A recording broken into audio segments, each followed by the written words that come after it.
Atomic structure के models के बारे में बात हाँ लास्ट क्लास में हुई थी। हाँ हाँ, एटॉमिक स्ट्रक्चर मैंने भेजा ना मॉड्यूल आप लोगों को। हाँ सर, भेज दिया यस है अभी। सर। ठीक है। और बिगनर बॉक्स वन सर ये होमवर्क दिया पूछना था, था, वो आप शायद हो गया होगा ना। रिवीजन लोगे क्या, मतलब टेस्ट के लिए, आई मीन ऐसा। टेस्ट के लिए बेटा रिवीजन आई थिंक जरूरत नहीं है, मूल कॉन्सेप्ट की उतना टफ टॉपिक नहीं है। जिस चैप्टर के लिए जरूरत होगा उसके लिए जरूर लेंगे हम। ठीक है। और रही बात वेव के बारे में डिस्कस कर रहे थे, तो आई थिंक सभी पैरामीटर डिस्कस कर चुके थे एक्सेप्ट एम्पलीट्यूड, है ना। तो वो एम्पलीट्यूड भी बता देता हूँ आपको कि मान लीजिए कि ये अगर एक वेव है ना, तो जो जो क्रेस्ट या जो ट्रफ है उसकी हाइट जो होती है ना, ओरिजिन से, वही क्या है, एम्पलीट्यूड। एम्पलीट्यूड को स्मॉल ए से रिप्रेजेंट किया जाता है। हाइट ऑफ ए क्रेस्ट और ट्रफ जो है इज कॉल्ड एम्पलीट्यूड। सर आपकी वॉइस राइट, ये बहुत वेव के कम बारे आ रही है।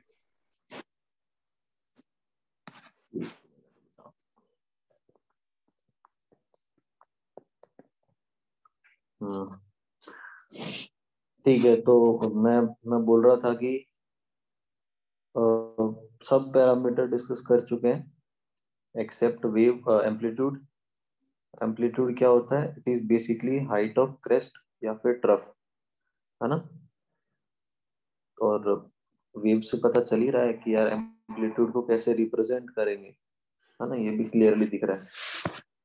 हम डिस्कस कर रहे थे इलेक्ट्रोमैग्नेटिक वेव्स की ना, electromagnetic waves, EM waves in short उसको बोलते हैं। इलेक्ट्रोमैग्नेटिक वेव्स क्यों बोलते हैं उनको, क्योंकि वहां पे इलेक्ट्रिकल एंड मैग्नेटिक फील्ड दोनों होती है, and electrical and magnetic field दोनों एक दूसरे के परपेंडिकुलर होती है। ये भी आप लिख सकते हैं कि इलेक्ट्रिकल फील्ड, ये साइन किसका साइन है, ये परपेंडिकुलर का साइन होता है, मैथमेटिक्स में जानते हैं। और मैग्नेटिक फील्ड दोनों एक दूसरे के परपेंडिकुलर है, राइट। जो इलेक्ट्रोमैग्नेटिक वेव्स है, मैंने कहा था उनको उनको प्रोपगेट करने के लिए किसी मीडियम की जरूरत नहीं है। उनको प्रोपगेट करने के लिए किसी मीडियम की जरूरत नहीं है, और उनका जो स्पीड होता है वो स्पीड ऑफ लाइट के इक्वल होता है, 3 × 10⁸मीटर पर सेकेंड, है ना।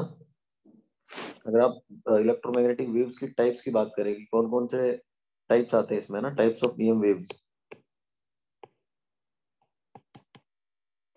तो वो आपको याद रखने पड़ेंगे। देखो उसमें कौन कौन आता है। पहले है कॉस्मिक रेज, फिर गामा रेज, फिर आएगा एक्स रेज, अल्ट्रावायलेट, फिर विजिबल। विजिबल में कौन आएगा, विजिबल में विब्योर आता है। फिर आएगा इंफ्रारेड, IR, इंफ्रारेड। इंफ्रारेड के बाद आता है माइक्रोवेव। माइक्रोवेव के बाद आता है रेडियो वेव।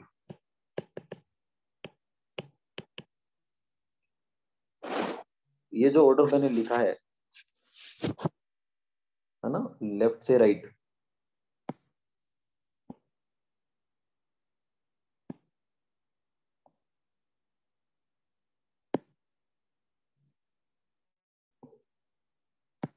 जो मैंने ऑर्डर लिखा है बेटा लेफ्ट से राइट, वो क्या है, इंक्रीजिंग ऑर्डर किसका है, इंक्रीजिंग ऑर्डर ऑफ वेवलेंथ है, लेमडा।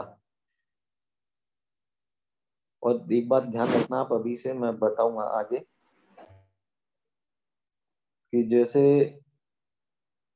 जैसे जैसे वेवलेंथ इंक्रीज होता है, फ्रीक्वेंसी डिक्रीज होता है। वेवलेंथ इंक्रीज होगा तो फ्रीक्वेंसी डिक्रीज होगा। फ्रीक्वेंसी को ऐसे रिप्रेजेंट करते हैं, ऐसा क्यों, एक फॉर्मूला होता है वेव्स में ही, वो भी लिख लेते हैं। C is equal to nu lambda. है ना, c is equals to nu lambda. c क्या है? c है यहाँ पे speed of light 3 into 10⁸ metre पर सेकेंड।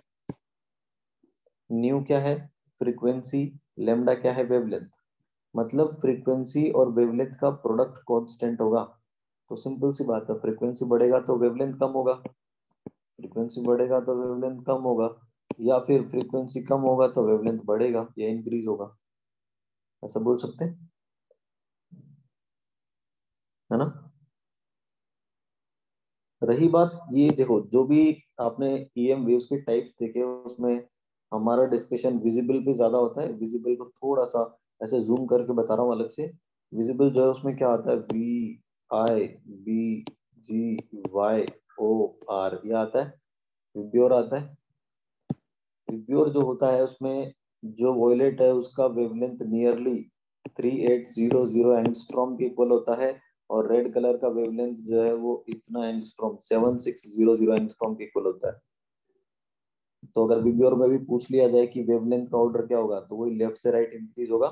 सबसे कम वॉयलेट का है, सबसे ज्यादा रेड का है। तो जो वेवलेंथ का ऑर्डर है फ्रीक्वेंसी का, उसका रिवर्स आ जाएगा। ठीक है, यहाँ यस तक सर। क्लियर है? सर आपने रेड का क्या वेवलेंथ लिखा है? 7600 बेटा, ऑलमोस्ट डबल। 3800 का डबल लिखा मैंने।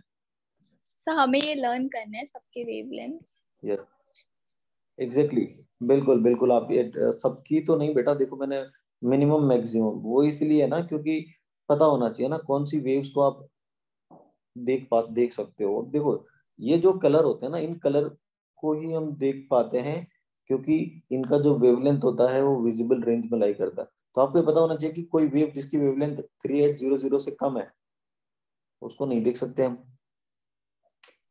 Okay sir.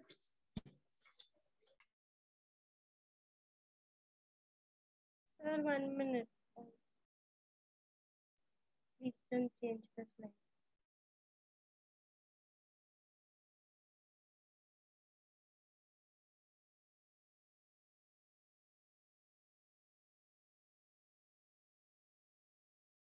सर आपने जो नीचे 2 लाइन लिखे वो रिपीट कर सकते हो?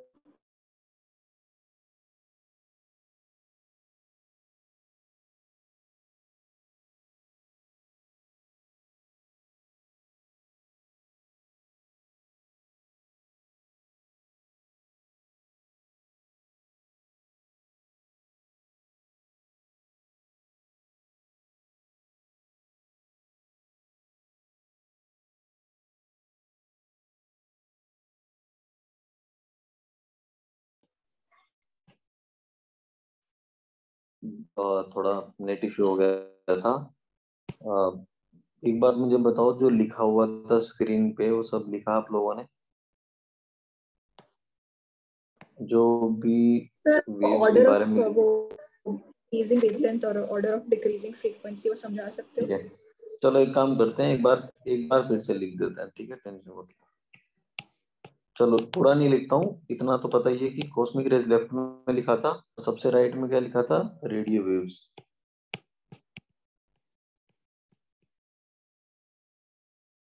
और इस तरीके से लेफ्ट से राइट जा रहे थे, तो बताया था कि जब आप लेफ्ट टू राइट जा रहे हैं तो वो क्या है? इंक्रीजिंग ऑर्डर किसका है? वेवलेंथ का।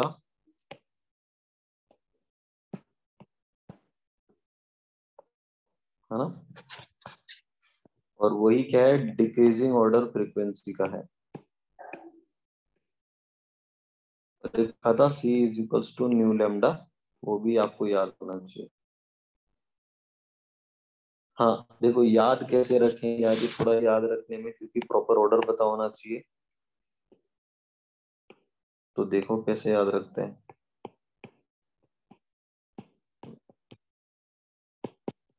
मैंने कौन सा लेटर में कैपिटल लिख रहा हूँ, कौन सा स्मॉल लिख रहा हूँ, पर लॉजिक है, ऐसे रैंडमली नहीं लिख रहा हूँ मैं।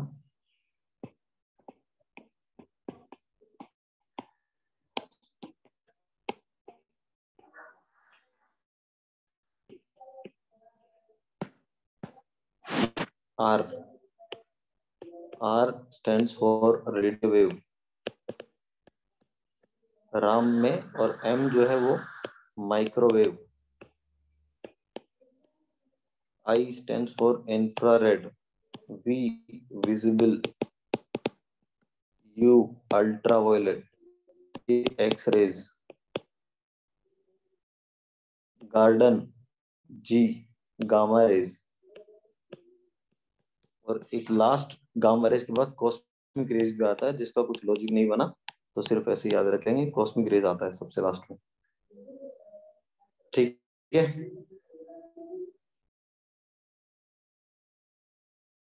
आ रहा है कुछ?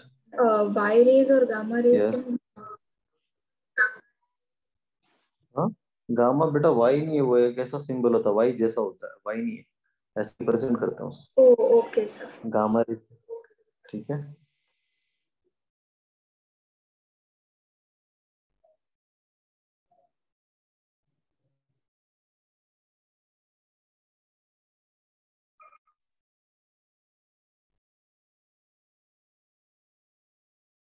तो आई थिंक क्लियर है सबको, कोई दिक्कत नहीं है।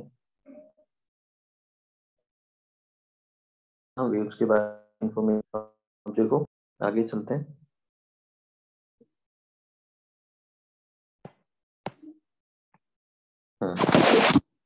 नेक्स्ट है बेटा प्लांक्स क्वांटम थ्योरी।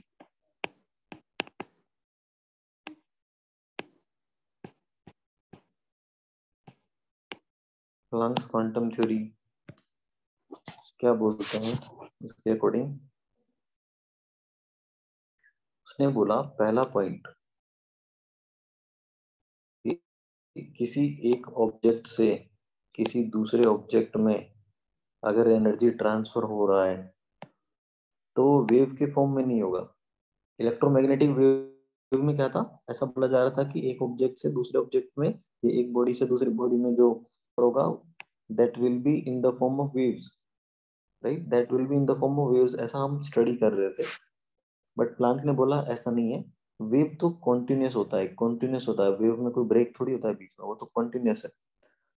तो प्लांक ने बोला कि नहीं, कॉन्टिन्यूस वे नहीं होता एनर्जी ट्रांसफर होने का, डिसकंटिन्यूस होता है। उसने बोला कि ऐसा नहीं है, वेव के फॉर्म में ट्रांसफर नहीं होता, छोटे छोटे पैकेट्स के फॉर्म में होता है, छोटे छोटे पैकेट्स, है ना, छोटे छोटे पैकेट्स के फॉर्म में क्या हो रहा है, एनर्जी ट्रांसफर हो रहा है।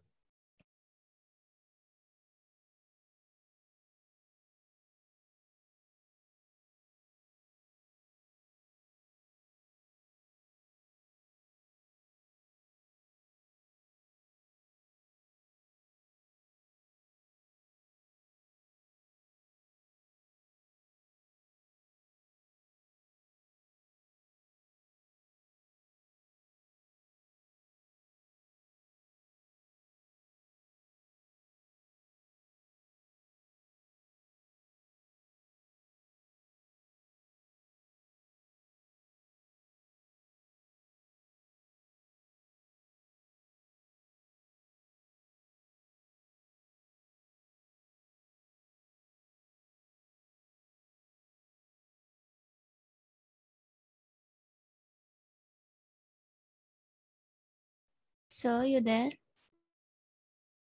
जस्ट अ मिनट बेटा, जस्ट अ मिनट ना।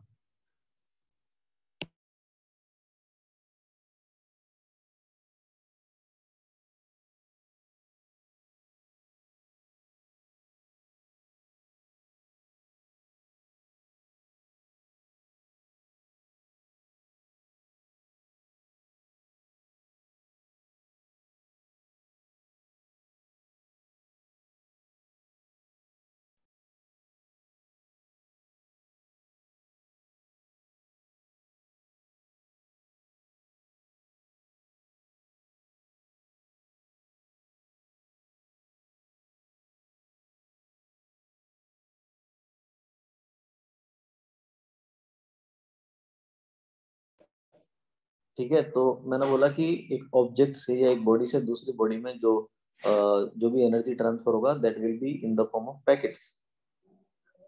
हर एक छोटे पैकेट को बोला गया क्वांटम, क्वांटम या क्वांटा। हर एक छोटे पैकेट को क्या बोला जाता है, क्वांटा बोला जाता है। देखो जो एनर्जी होता है ना एक ऑब्जेक्ट से दूसरे ऑब्जेक्ट में, वो कोई सा भी एनर्जी हो सकता है। बहुत सारे टाइप होते हैं एनर्जी के, बहुत सारे टाइप होते हैं एनर्जी के, कोई सा भी एनर्जी हो सकता है। वो एनर्जी पैकेट के फॉर्म में ट्रांसफर होगा। हर एक छोटे पैकेट को क्या बोला गया है? क्वांटा बोला गया है। बट अगर आप स्पेशली लाइट एनर्जी की बात कर रहे हैं, अगर आपने स्पेशली लाइट एनर्जी की बात की, तो ये मान के चलिए कि लाइट एनर्जी के केस में उस क्वांटा को एक अलग नाम दिया गया है, जिसे आप फोटोन बोलेंगे। लाइट एनर्जी के केस में उस क्वांटा को क्या बोला जाता है? फोटोन बोला जाता है। ठीक है, ये बात समझ में आती है। और हाँ, अंक ने ये बताया कि हर एक क्वांटा का जो एनर्जी होता है, मतलब यहाँ पे मैं लिख रहा हूँ energy of each quantum, each quantum या each quanta, energy of each quanta जिसको ई से रिप्रेजेंट किया, is directly proportional to frequency of radiation, frequency of the radiation. सही बात है, उसने बोला कि E is directly proportional to nu. जब ये प्रोपोर्शनलिटी साइन आप हटाओगे तो आपको एक कांस्टेंट लिखना पड़ेगा। कांस्टेंट आता है H, और जो H होता है उसे ही बोलते हैं हम प्लांक्स कांस्टेंट।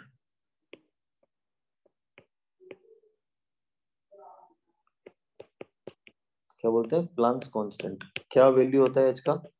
याद रखेंगे, H का वैल्यू होता है 6.626, 6.626 10 की power -34 joule second. So this is energy in ठीक है, each photon, right? exactly, this is energy of each photon. Suppose if there are n photons, तो n h nu हो जाएगा, n से मल्टीप्लाई करना पड़ेगा, है ना। ये जो एनर्जी है that is basically energy of each photon. Okay, sir.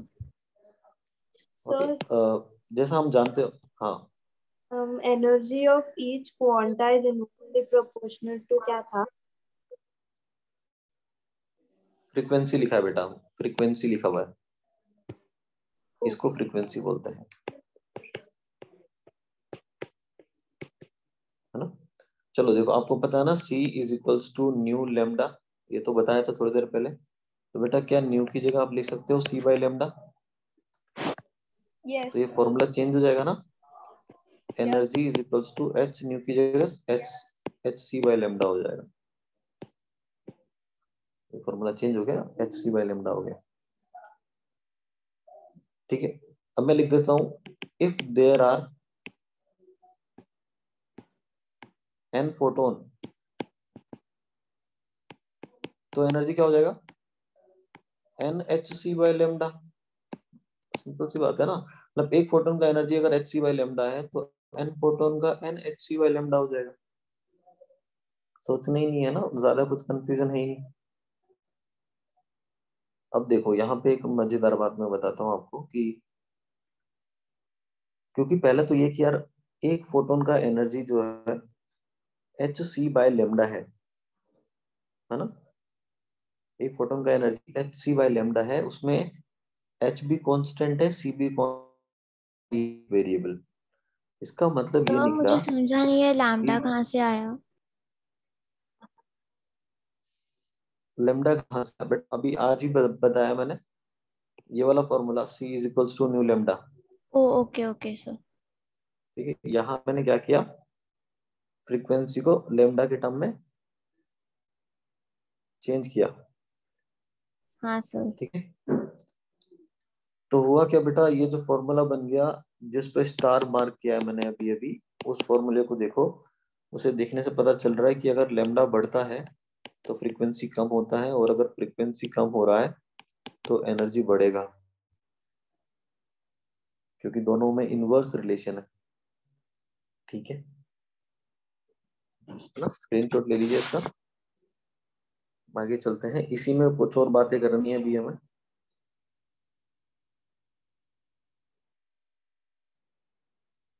तो बेटा ये जो क्वांटा है, ये एक तरीके से बेटा ये डिसकंटिन्यूअस ऐसे बोल सकते हैं, डिसकंटिन्यूअस फॉर्म है एनर्जी का ना, एक तरीके से Sorry, this is कॉन्टिन्यूअस नहीं the energy transferred from one matter to another, right? हाँ, transfer from object to another, ठीक है। Okay sir.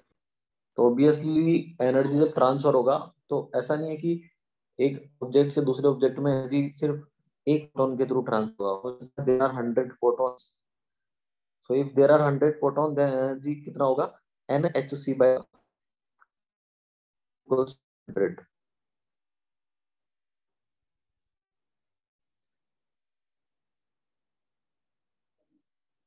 आ रही है बात समझ में? Yes sir. चलिए अब सुनिए, एक बात सुनिए। देखो एनर्जी का जो फॉर्मूला मैंने अभी लिखा HC/λ, यार इस फॉर्मूले में H भी कांस्टेंट है, C भी कांस्टेंट है। H का वैल्यू देखा आपने अभी कितना अच्छा था, 6.626 इंटू 10⁻34। एंड C का वैल्यू भी आपको पता है। तो हर बार आपको H और C को मल्टीप्लाई करना ही पड़ेगा, खुद से करना पड़ेगा, टाइम लगेगा, क्योंकि दोनों वैल्यूज बहुत बड़ी बड़ी वैल्यूज है। एक बहुत छोटी वैल्यू, एक बहुत बड़ी वैल्यू है। मल्टीप्लाई करना, कैलकुलेशन थोड़ा लेंदी हो जाएगा। तो हमने क्या किया, H और C को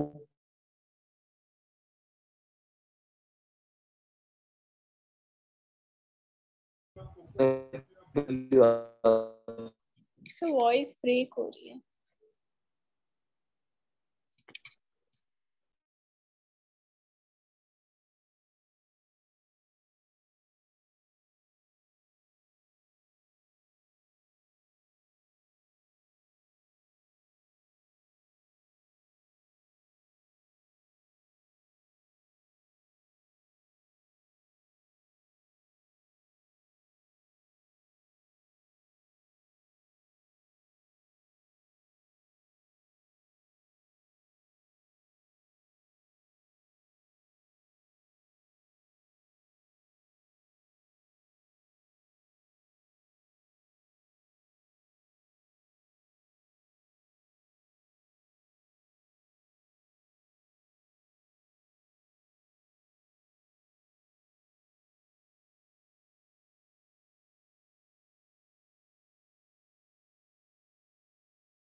मैं बात कर रहा था, E इज इक्वल्स टू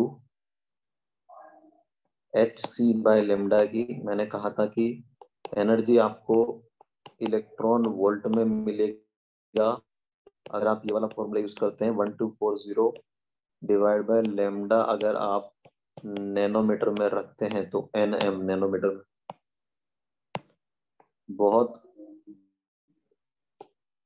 ज्यादा यूज करना है फॉर्मूले को हमें, इसलिए H और C को मल्टीप्लाई करके वैल्यू याद ही रख लिया हमने। ठीक है, पता है क्यों? क्योंकि यार देखो क्वेश्चन पता है क्या आएगा, क्वेश्चन ऐसा आएगा, क्वेश्चन में एनर्जी आपसे इलेक्ट्रॉन वोल्ट में ही पूछेगा, बोलेगा कि सर वेवलेंथ आप ये है वापस 300 एक्सप्लेन कीजिए ना। नैनोमीटर। बेटा एनर्जी का जो फॉर्मूला ऊपर जो लिखा हुआ है ना, उसके अंदर दो ही वेरिएबल है, एनर्जी और वेवलेंथ, बाकी कांस्टेंट है हाँ H और सर। C। तो जो कांस्टेंट है उनको मल्टीप्लाई को, दोनों को मल्टीप्लाई करके क्या वैल्यू आएगा वो लिख ही दो, बार बार सोल्व करने में टाइम वेस्ट होगा। तो मैंने सोल्व करके बता दिया कि इतना आता है 1240, बट ये तब आएगा जब आप लेमडा नैनोमीटर में रखोगे, सिंपल। तो ये फॉर्मूला याद रखो ना, इसमें क्या दिक्कत है, ये फॉर्मूला यूज करेंगे हम डायरेक्टली। H और C को बार बार मल्टीप्लाई करने से अच्छा है ये फॉर्मूला यूज कर लेते हैं। तो वो क्या लिखा है आपने, उसी E से तो in? आया ही इलेक्ट्रॉन वोल्ट। बेटा एनर्जी का यूनिट होता है ना इलेक्ट्रॉन वोल्ट, बताया था मोल कॉन्सेप्ट में। हाँ सर, यस सर। EV है इलेक्ट्रॉन वोल्ट, NM है नैनोमीटर। मान लो क्वेश्चन है lambda is equal to 300 nanometre है, तो एनर्जी बताओ, आप क्या बोलोगे? सीधा फॉर्मूला लगाते हैं सर, 1240 डिवाइड बाई 300, 0 0 गया, कितना बचेगा ये 4.1 समथिंग आएगा। चलो एक काम करो, 3 क्या 400 मान लो, कैलकुलेशन थोड़ा आसान हो जाएगा। 400 नैनोमीटर मान लो क्वेश्चन में लेमडा दिया गया है, तो कितना आसान हो जाएगा फिर तो 3.1 आ जाएगा। हाँ सर 3.1। 3.1 इलेक्ट्रॉन वोल्ट आएगा। अब एनर्जी एक बार इलेक्ट्रॉन वोल्ट में आ गया, अब जो मर्जी वो चाहे जूल में पूछे तो जूल में कन्वर्ट कर देंगे, किसी में भी पूछे यार एक बार इलेक्ट्रॉन वोल्ट में आ गया तो कन्वर्ट तो कर ही देंगे ना। Yes sir. इलेक्ट्रॉन वोल्ट से, इसलिए वो कन्वर्जन भी याद रखने मोल कॉन्सेप्ट वाले आपको इम्पोर्टेंट है। ठीक है, आई थिंक ये जो प्लैंक्स क्वांटम थ्योरी है ये भी क्लियर होता है आप लोगों को। और अब हम Yes, sir. चलते हैं, ठीक है चलिए।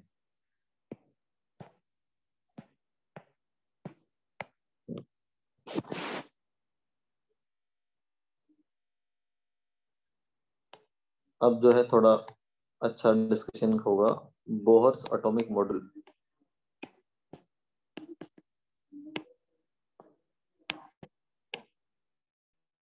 बोहर का जो एटॉमिक मॉडल है उसे समझने के लिए पहले कुछ बातें आपको पता होनी चाहिए।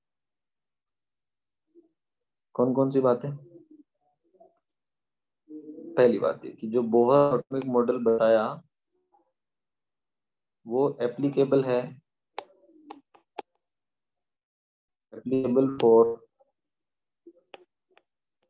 Only single electron species. Single electron species मतलब जिसमें एक ऐसा स्पीशीज जिसके लिए जिसमें एक ही इलेक्ट्रॉन, हाइड्रोजन के पास एक ही इलेक्ट्रॉन है, हीलियम के पास 2 होते हैं बट हीलियम प्लस के पास एक ही इलेक्ट्रॉन होगा, लिथियम के पास इलेक्ट्रॉन होते हैं बट लिथियम के पास एक ही होगा, बेरिलियम के पास 4 होते हैं बट बेरिलियम प्लस 3 के पास एक ही होगा। तो इस तरीके के जो एटम या आयन है उनके लिए ही एप्लीकेबल है। Sir, दूसरा, did Bohr able to explain how electrons are in fixed orbit?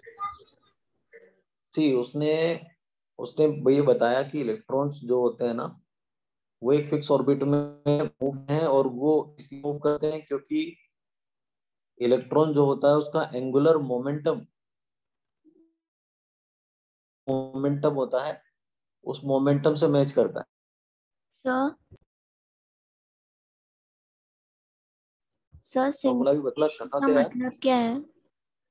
मैं बताऊंगा अभी, मैं बोहर मॉडल मैंने पढ़ाया नहीं है, ये बहुत आगे की बात है, धीरे धीरे पढ़ेंगे तो सब समझ में आएगा ना, इसलिए मैंने धीरे धीरे स्टार्ट किया।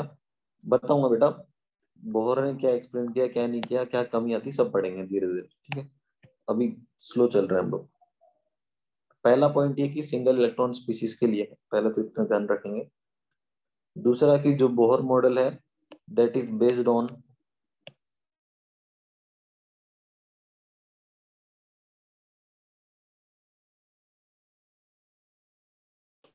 में बहुत कुछ बोला जाता है कि यार इलेक्ट्रॉन वेव के फॉर्म में होगा, किसी ने बोला इलेक्ट्रॉन वेव के फॉर्म में होगा, किसी ने बोला इलेक्ट्रॉन पार्टिकल नेचर दिखाता है, किसी ने बोला वेव नेचर दिखाता है। वेव नेचर दिखाएगा तो फिर energy equal to H nu लगाना पड़ेगा, सॉरी एनर्जी के लिए वेव के पैरामीटर यूज करने पड़ेंगे, वेवलेंथ, फ्रीक्वेंसी। पार्टिकल के लिए क्या यूज करते हैं? वेलोसिटी यूज करते हैं सीधा। बहुत डिफरेंस है पार्टिकल नेचर और वेव नेचर में। हाँ ये 2 पॉइंट हो गए ध्यान आपको बोहर मॉडल समझने के लिए। हाँ कुछ और फॉर्मूले भी हैं, जैसे कि अगर 2 चार्ज है, ये Q1 चार्ज है और ये Q2 चार्ज है, इन दोनों के बीच में डिस्टेंस r है, तो फोर्स क्या लगेगा दोनों के बीच में? Q1 Q2 by R square। By R square लगेगा। क्या कौन सा फोर्स बोलते हैं इसको? कोलम्बिक फोर्स बोलते हैं, राइट? Yes sir. है ना? ओके चलो ये तो क्लियर हो गया, पता ही था हमें।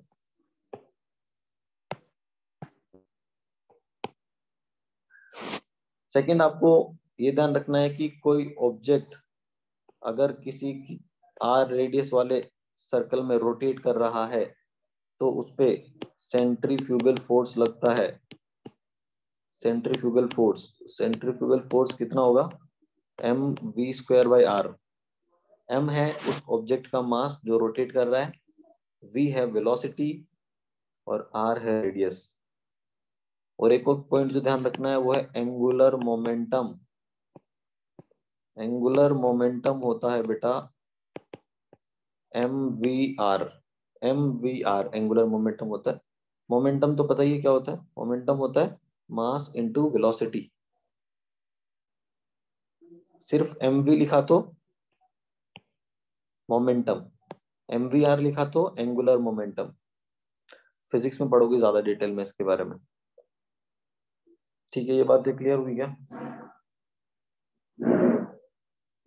हाँ सर। एक बार इन फॉर्मूलों को याद कर लो अभी, क्योंकि डेरिवेशन करेगी। ठीक है, और कोई पैरामीटर अगर नहीं क्लियर है इसमें कि यहाँ पे कौन सा क्या पैरामीटर है तो पूछ। सर मेरे को सेकंड पॉइंट नहीं समझा।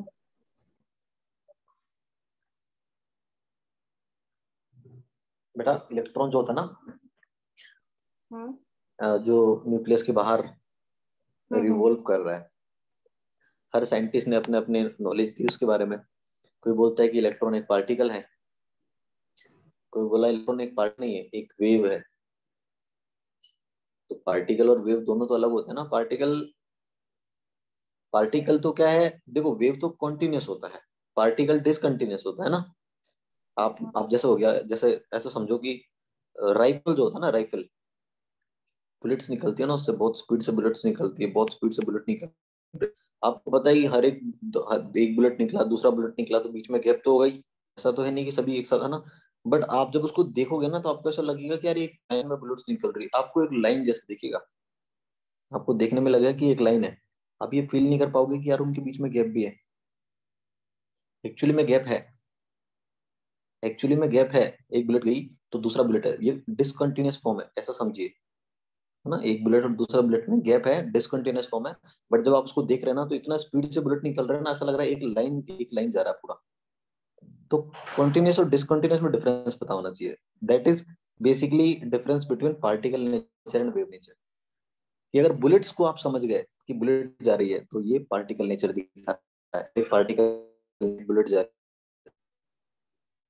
और वेव नेचर मतलब एक वेव के फॉर्म में जा रहा है, कॉन्टिन्यूस वे में मूव कर रहा है इलेक्ट्रॉन, है ना। तो इलेक्ट्रॉन के बारे में ये हर बार बोला जाता है कि इलेक्ट्रॉन पार्टिकल नेचर रखता है कि वेव नेचर रखता है, इस पर डिस्कशन है। फिर किसी ने, कोई साइंटिस्ट आगे है जिसने ये भी बोला कि इलेक्ट्रॉन के पास दोनों नेचर होते हैं, वेव भी होता है, पार्टिकल भी होता है। बात है, अभी के लिए ध्यान रखेंगे कि बोहर ने ये पार्टिकल बोला कि नेचर होगा इलेक्ट्रॉन, ना एटॉमिक मॉडल को देख के। नहीं नहीं नहीं बेटा, ये जब आप आगे पढ़ोगे तो पता चलेगा।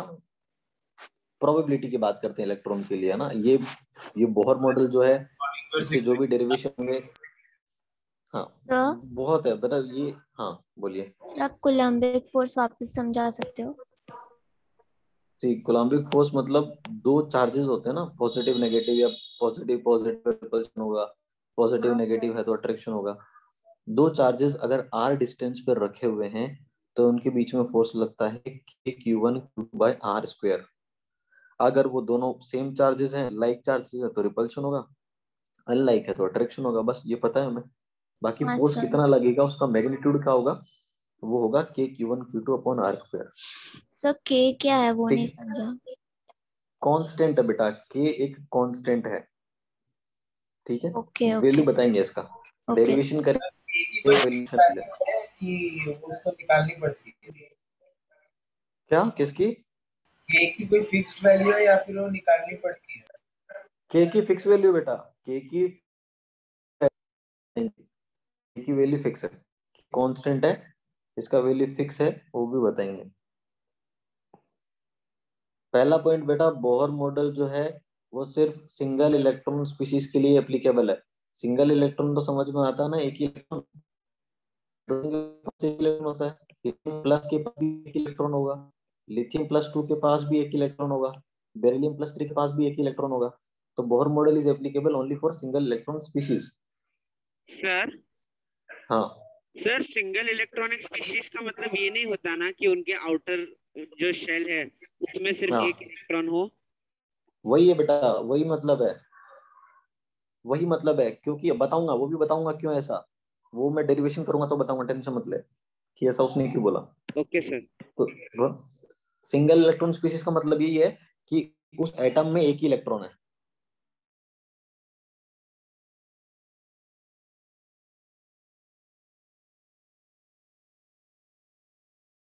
इलेक्ट्रॉन होता तो रिपल्शन काम में आता।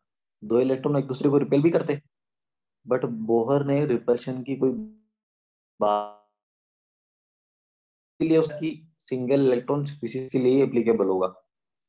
अगर एक से ज्यादा इलेक्ट्रॉन होते तो क्या प्रॉब्लम आती? ऑब्वियस सी बात है सर, दो इलेक्ट्रॉन भी होते हैं ना कम से कम, तो दोनों इलेक्ट्रॉन के बीच में रिपल्शन तो लगता ही लगता।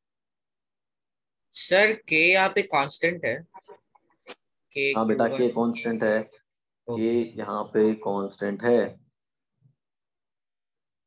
ठीक है। ओके चले आगे, यस। लिख लो लिख लो। और सर यहाँ पे MVR में m मास है ना, mass of the particle. Newton metre square divide by coulomb square, okay ठीक है। कांस्टेंट है ये, एक कांस्टेंट, ठीक है।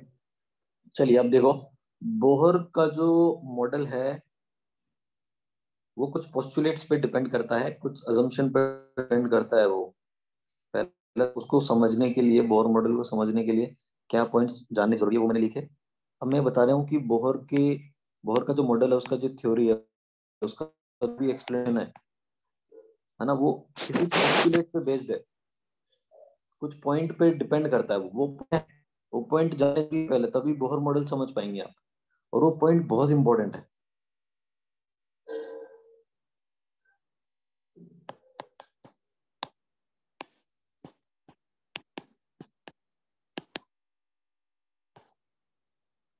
फर्स्ट ऑर्डर में लिख रहा हूं, फर्स्ट पोस्टुलेट, उसने बोला, बहुत ही सिंपल सा पॉइंट है, कोई टफ पॉइंट नहीं है, बहुत सिंपल सिंपल पॉइंट है। उसने बोला कि एक एटम जो होता है उसमें न्यूक्लियस होता है,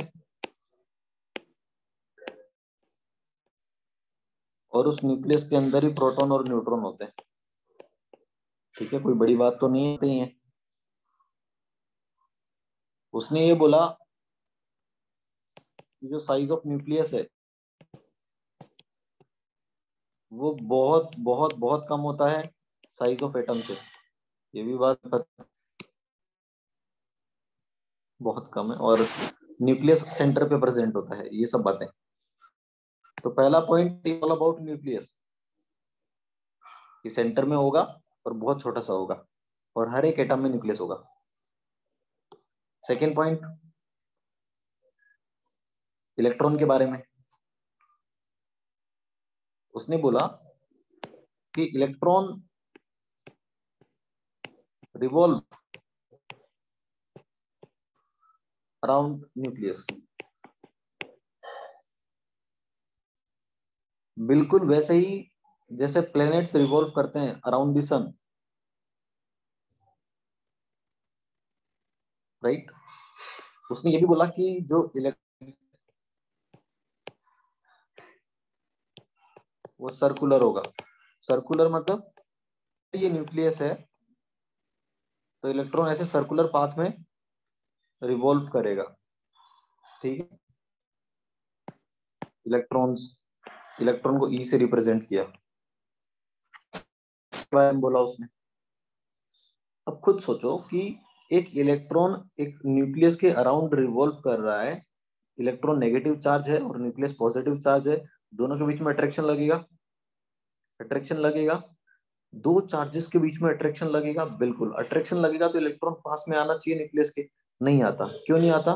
क्योंकि जब ये रोटेट कर रहा है तो इस पे एक और फोर्स लगता है, that is centrifugal force, right. तो सेंट्रीफ्यूगल फोर्स लगेगा, किधर लगेगा? ध्यान से सुनना, मैं फिर से बोल रहा हूँ, ये रहा आपका न्यूक्लियस और ये रहा इलेक्ट्रॉन जो यहाँ पे रिवॉल्व कर रहा है। ये इलेक्ट्रॉन जो है, इन दोनों के बीच में अट्रैक्शन लग रहा होगा, और जब इलेक्ट्रॉन रोटेट कर रहा है तो उससे बाहर की तरफ एक फोर्स लग रहा होगा, बाहर की तरफ फोर्स लग रहा होगा, जिसे बोलते हैं centrifugal force, that is away from the nucleus. Centrifugal force away from nucleus. तो इलेक्ट्रॉन के अंदर की तरफ जो फोर्स लग रहा है और बाहर की तरफ जो फोर्स लग रहा है, दोनों फोर्स बैलेंस करने पड़ेंगे, अंदर जो फोर्स लग रहा है उसको बोलते हैं अट्रैक्शन फोर्स, या उसी को आप बोल सकते हैं कूलम्बिक फोर्स क्योंकि दो चार्जेस के बीच में लग रहा है वो, या उसी को आप बोल सकते हैं इलेक्ट्रोस्टैटिक फोर्स। बहुत सारे नाम है उसके।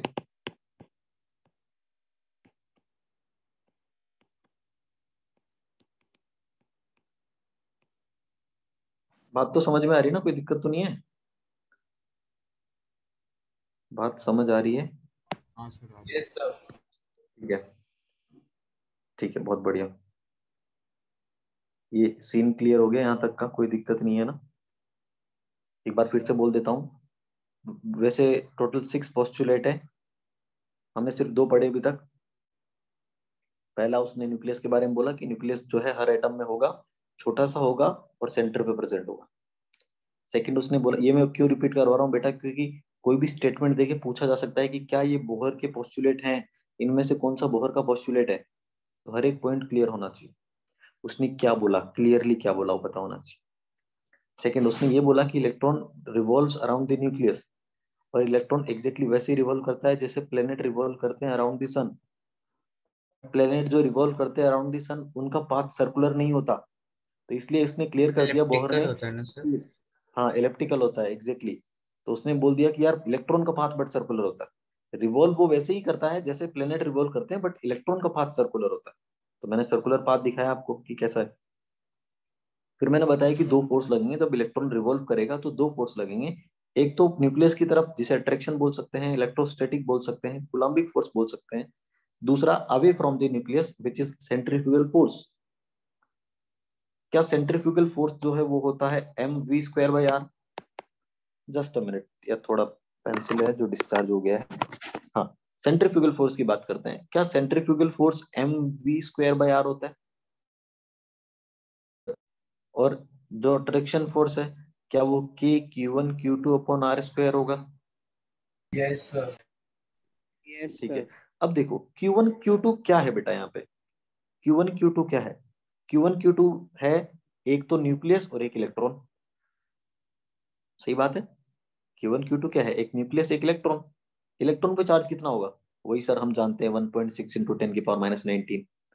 इलेक्ट्रॉन के चार्ज को फॉर ए मोमेंट, मान लो फॉर ए मोमेंट इलेक्ट्रॉन के चार्ज को अगर मैं E से रिप्रेजेंट करूं, मान लो इलेक्ट्रॉन के चार्ज, इलेक्ट्रॉन पे जो चार्ज है वो E है, तो मुझे ये बताओ कि इस न्यूक्लियस पे चार्ज कितना होगा।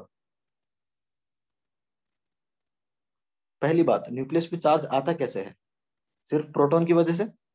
यस। प्रोटॉन पे चार्ज कितना होता है?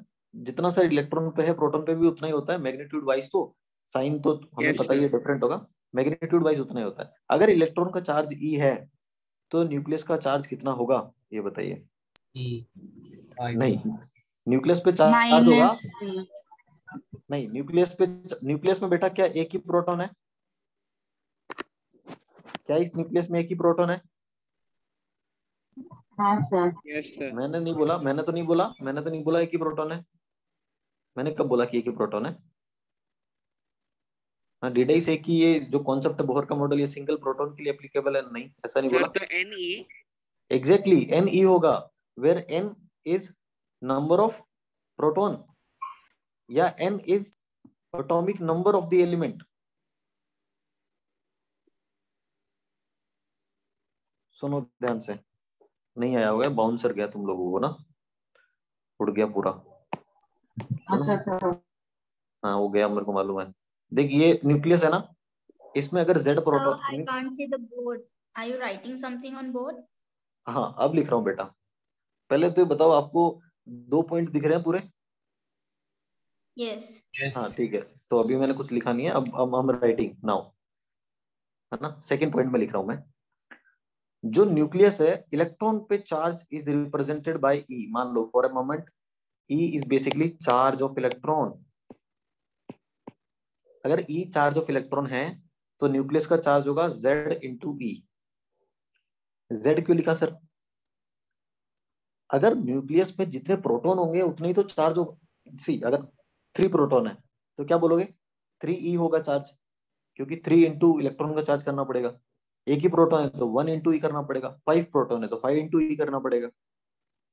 पर प्रोटॉन कैसे पता चलता है, नंबर ऑफ प्रोटॉन कैसे पता चलता है? Number of proton is nothing but atomic number यार, राइट? तो Z is what? Atomic number. तो एक बात यहां से क्लियर हो गई कि जो कूलम्बिक फोर्स है वो क्या होगा, एक मिनट यहाँ पे मैं फिर से लिखाऊं, जो इलेक्ट्रोस्टैटिक फोर्स है वो क्या होगा, फोर्स वो होगा इलेक्ट्रोस्टैटिक है तो Fe लिख देता हूं उसको, Fe मतलब इलेक्ट्रोस्टैटिक फोर्स। K Q1 मान लो Ze को, Q2 मान लो E को, डिवाइड बाय R स्क्वायर। और रही बात सेंट्रीफ्यूगल फोर्स की, Fc वो क्या होगा, mv square by R। And we all know कि इलेक्ट्रॉन अगर रिवॉल्व कर रहा है तो दोनों फोर्स बैलेंस होने चाहिए। तो फोर्स बैलेंस इक्वेशन क्या होगा, फोर्स बैलेंस इक्वेशन क्या होगा कि sir K Z E square divide by R square is equal to M V square by R. ये एक इक्वेशन है जो याद रखना है, फोर्स बैलेंस इक्वेशन। ये बात समझ में आई क्या?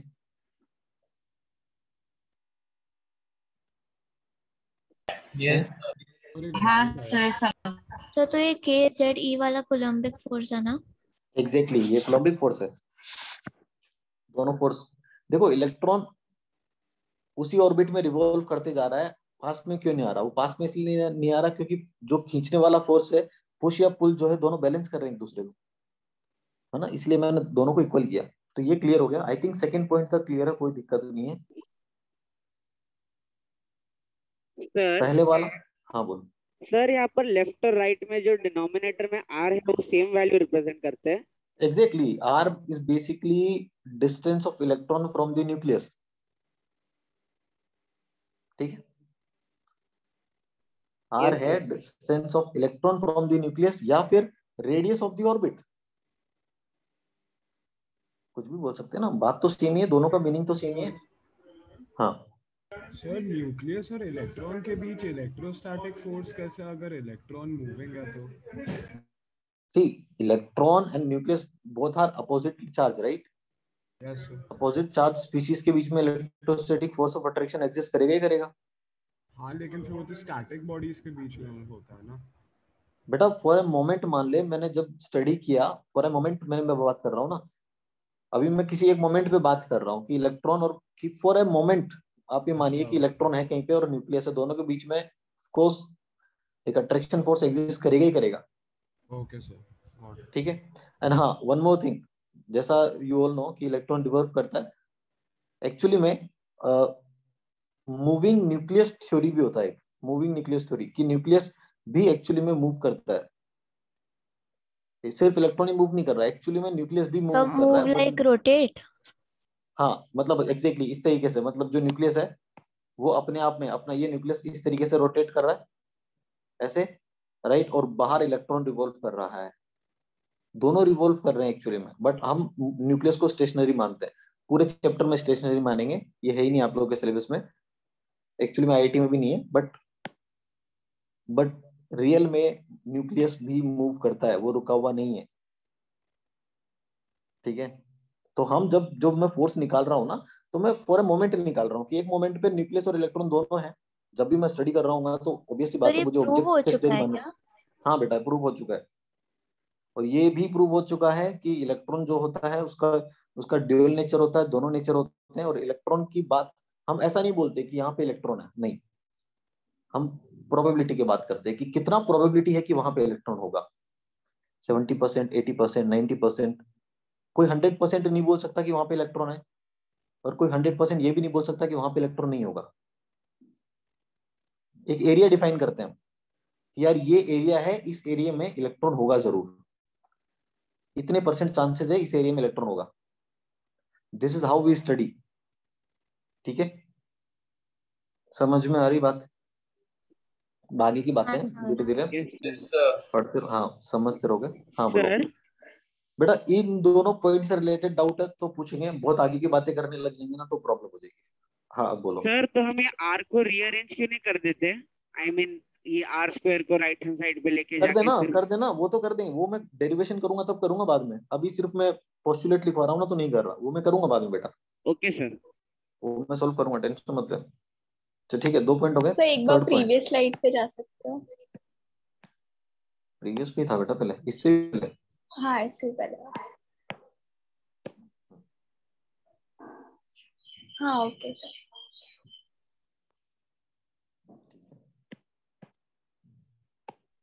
सब हो गया। तो के की वैल्यू सिर्फ इतनी है ना, 9 इंटू 10⁻9। हाँ वही है। ठीक है, और कुछ पूछना किसी को तो पूछ लो अभी। 2 पॉइंट हो गए, दोनों पॉइंट तो क्लियर होने चाहिए। अब थर्ड पॉइंट सुनो ध्यान से। उसने बोला इलेक्ट्रॉन एक ऑर्बिट में रिवॉल्व करता है। इलेक्ट्रॉन उसी ऑर्बिट में रिवॉल्व करेगा, ये बोहर ने बोला इलेक्ट्रॉन उसी ऑर्बिट में रिवॉल्व करेगा जिस ऑर्बिट में उसका एंगुलर मोमेंटम mvr, जिस ऑर्बिट में उसका एंगुलर मोमेंटम। पहली बात, जब भी कोई ऑब्जेक्ट रोटेट करता है ना, रोटेटिंग ऑब्जेक्ट के लिए अबाउट अ पॉइंट, कोई भी पॉइंट के अबाउट अगर ऑब्जेक्ट रोटेट कर रहा है तो उसके लिए हम एंगुलर मोमेंटम डिफाइन करते हैं, जो कि mvr होता है। तो उसने बोला बोहर ने कि इलेक्ट्रॉन उसी ऑर्बिट में रिवॉल्व करेगा जिस ऑर्बिट का एंगुलर मोमेंटम h/2 का इंटीग्रल मल्टीपल होगा। इंटीग्रल मल्टीपल मतलब h/2 को किसी इंटीजर से मल्टीप्लाई कर दो n। उसने बोला mvr इक्वल्स टू nh/2, खत्म। उसने बोला mvr इक्वल्स टू nh/2। इसका मतलब angular momentum is a integral multiple of h/2। यहाँ पे कौन क्या है सब पता है हमें। h क्या होता है, प्लांक्स कांस्टेंट।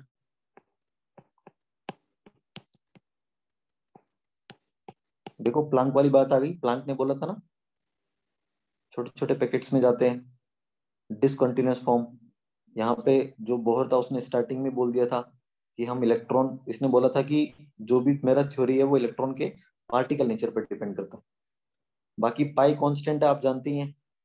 एन क्या है, हाँ ये ध्यान से सुनना। एन जो है वो क्या होगा, शेल। कौन सा शेल है, एन मतलब जैसे मान लो कि यार ये न्यूक्लियस था, ये फर्स्ट शेल है n equal to 1, second shell है n equal to 2, third shell है n equal to 3। Sir MVR ये mvr पूरा एंगुलर मोमेंटम है, ये जो पूरा है ये एंगुलर मोमेंटम है। Okay sir. इसके अंदर तो क्या ये क्या टर्म्स है, इलेक्ट्रोस्टैटिक फोर्स को बैलेंस करता है। नहीं इलेक्ट्रोस्टैटिक फोर्स को बैलेंस वाला दूसरा था बेटा, वो बैलेंसिंग अच्छा इक्वेशन था, ये अलग है। Angular momentum is equal to mvr, ऐसा देखो। और mvr में क्या है, mass into velocity into radius. m मतलब मास ऑफ तो इलेक्ट्रॉन, मोमेंटम इंटू रेडियस ना simply. Exactly momentum into radius. Angular momentum is basically momentum into radius, ये बोल सकते हैं। देखो mvr इक्वल टू nh/2 है, मतलब एंगुलर मोमेंटम की कौन कौन सी वैल्यूज हो सकती है। मैं लिख रहा हूं angular momentum can have values जैसे h/2, n का वैल्यू 1 हुआ तो h/2, h का वैल्यू 2 हो गया तो सॉरी n का वैल्यू 2 हो गया तो 2h/2, 3h/2, 4h/2, 5h/2, ऐसे चलता रहेगा। ये सब क्या है, these are the values of angular momentum, possible values of angular momentum. कभी भी ये ऐसा नहीं होगा कि 1.5h/2 आ जाए, नहीं गलत है, ऐसा हो ही नहीं सकता, क्योंकि 1.5 इज नॉट ए इंटीजर। उसने बोला था कि इंटीग्रल मल्टीपल होगा, 1.5 इज नॉट ए। हाँ तो नेगेटिव हो सकता है अगर इंटीजर में होगा तो? नहीं बेटा, नहीं बेटा, नेगेटिव नहीं होगा, नेगेटिव हो ही नहीं सकता। पहली बात, angular momentum is mvr, right. इन तीनों का प्रोडक्ट में क्या मास नेगेटिव होता है, क्या वेलोसिटी नेगेटिव होगा, क्या r नेगेटिव होगा, नहीं ना। सर वेलोसिटी हो सकता है। बेटा वेलोसिटी हो सकता है, बात सही है, हम सिर्फ मैग्नीट्यूड की बात कर रहे हैं ना। वेलोसिटी नेगेटिव हो सकता है when you are solving in the form of vector, है ना, क्योंकि तुझे पता है कि यहाँ पे अब मास तो वेक्टर के फॉर्म में नहीं लिख सकते, बट वेलोसिटी वेक्टर के फॉर्म में लिख सकते हैं, रेडियस भी वेक्टर के फॉर्म में लिख सकते हैं ना। तो mvr में जब वेलोसिटी और रेडियस दोनों को वेक्टर के फॉर्म में रखेगा ना, तब हम बोल सकते हैं कि यार velocity can be negative. Otherwise हमें सिर्फ मैग्नीट्यूड रखना है ना। Okay sir. चलो ठीक है, 1.5 h/2 pi is not a possible value, is not a possible value of angular momentum. ये हमें क्लियर हो गया। ये पॉइंट नंबर 3 था। पॉइंट नंबर 4 सुनना ध्यान से। उसने बोला कि जो ऑर्बिट्स होते हैं ना, जिसमें इलेक्ट्रॉन रिवॉल्व करते हैं, वो ऑर्बिट स्टेशनरी हैं, उनको स्टेशनरी ऑर्बिट बोला उसने। रीजन भी था इसके पीछे। स्टेशनरी ऑर्बिट बोलने का रीजन क्या है? स्टेशनरी ऑर्बिट इसलिए नहीं बोला कि वो ऑर्बिट रुका हुआ है, नहीं। स्टेशनरी ऑर्बिट इसलिए बोला क्योंकि उन ऑर्बिट का एनर्जी कांस्टेंट था।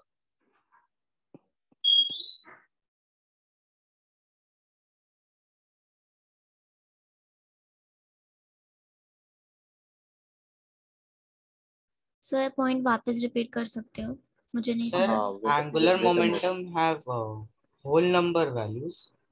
एग्जैक्टली, होल नंबर बोल सकते हैं।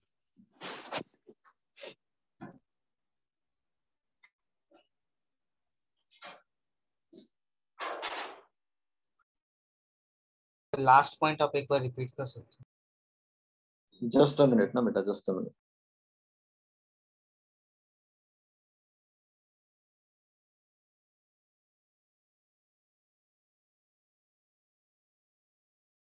हाँ, तो मैं बात कर रहा था पॉइंट नंबर 4 का। उसने बोला कि ऑर्बिट जो है ना, हर एक ऑर्बिट को उसने बोला कि ऑर्बिट मत बोलिए, उनको स्टेशनरी ऑर्बिट बोलिए। स्टेशनरी ऑर्बिट इसलिए क्योंकि हर एक ऑर्बिट का एनर्जी जो है ना, एनर्जी ऑफ ऑर्बिट वो क्या है? कांस्टेंट है। या फिर बोल सकते हैं एनर्जी ऑफ इलेक्ट्रॉन जो है वो कांस्टेंट है। उसने बोला कि अगर इलेक्ट्रॉन किसी ऑर्बिट में रिवॉल्व कर रहा है, तो जिस भी ऑर्बिट में रिवॉल्व करेगा उस ऑर्बिट में इलेक्ट्रॉन का एनर्जी कांस्टेंट होगा। कितना होगा वो बात की बात है, वो हम निकालेंगे कितना होगा, बट जितना भी होगा वो चेंज नहीं होगा उस ऑर्बिट में, वो कांस्टेंट ही रहेगा। मतलब 5 है तो 5 ही रहेगा वो पूरे ऑर्बिट में, जब तक वो घूमेगा घूमेगा घूमता रहेगा, उसका एनर्जी वही रहेगा 5, वो चेंज नहीं होगा। हाँ, अगर ऑर्बिट चेंज कर दिया उसने तो चेंज हो जाएगा। Sir different items different elements के लिए अलग होते हैं क्या एनर्जी? एग्जैक्टली, बिल्कुल बिल्कुल। आप डिफरेंट एलिमेंट्स के लिए अलग होगा। इवन एक ही एलिमेंट में, एक ही एटम में शेल चेंज कर देंगे तो भी एनर्जी चेंज हो जाएगा। एटम डिफरेंट है फिर तो डिफरेंट आएगा ही आएगा। ये भी पढ़ेंगे, बात करेंगे कि एनर्जी किन किन पैरामीटर पर डिपेंड करता है। अभी सिर्फ जो पोस्टुलेट बोल रहा हूँ, एक तरीके से मैं अभी आपको कुछ इन्फॉर्मेशन दे रहा हूँ, जिस इन्फॉर्मेशन को हम यूज करके कुछ फॉर्मूले डिराइव करेंगे बाद में, तब पूरे डाउट क्लियर होंगे आपके। तो अभी सिर्फ सुनना है कि हाँ ये याद रखने वाली बातें हैं, अब इन बातों को कैसे अप्लाई करेंगे बाद में। ठीक है, समझ में आ गया? उसने बोला फोर्थ यस पोस्टुलेट सर। कि हर एक ऑर्बिट स्टेशनरी ऑर्बिट है। स्टेशनरी इसलिए बोला क्योंकि एनर्जी ऑफ इलेक्ट्रॉन कांस्टेंट होता है। बात खत्म हो गई। फिर पॉइंट नंबर आता है 5। सर पॉइंट एक नंबर 5, मिनट प्रीवियस स्लाइड जा सकते हो?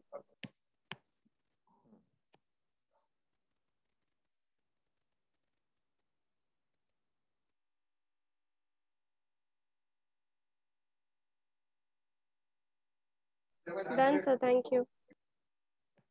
ओके चलिए point number 5। Point number 5 says कि हर एक ऑर्बिट को, फिर से उसने बोला हर एक ऑर्बिट को आप एनर्जी लेवल भी बोल सकते हैं। क्यों एनर्जी लेवल बोल सकते हैं? क्योंकि हर एक ऑर्बिट का एनर्जी क्या है? फिक्स है।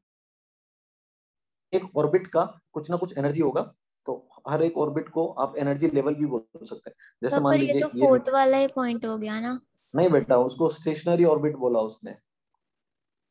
ओके उसने ये बोला कि इलेक्ट्रॉन का एनर्जी कांस्टेंट होता है फोर्थ पॉइंट पे।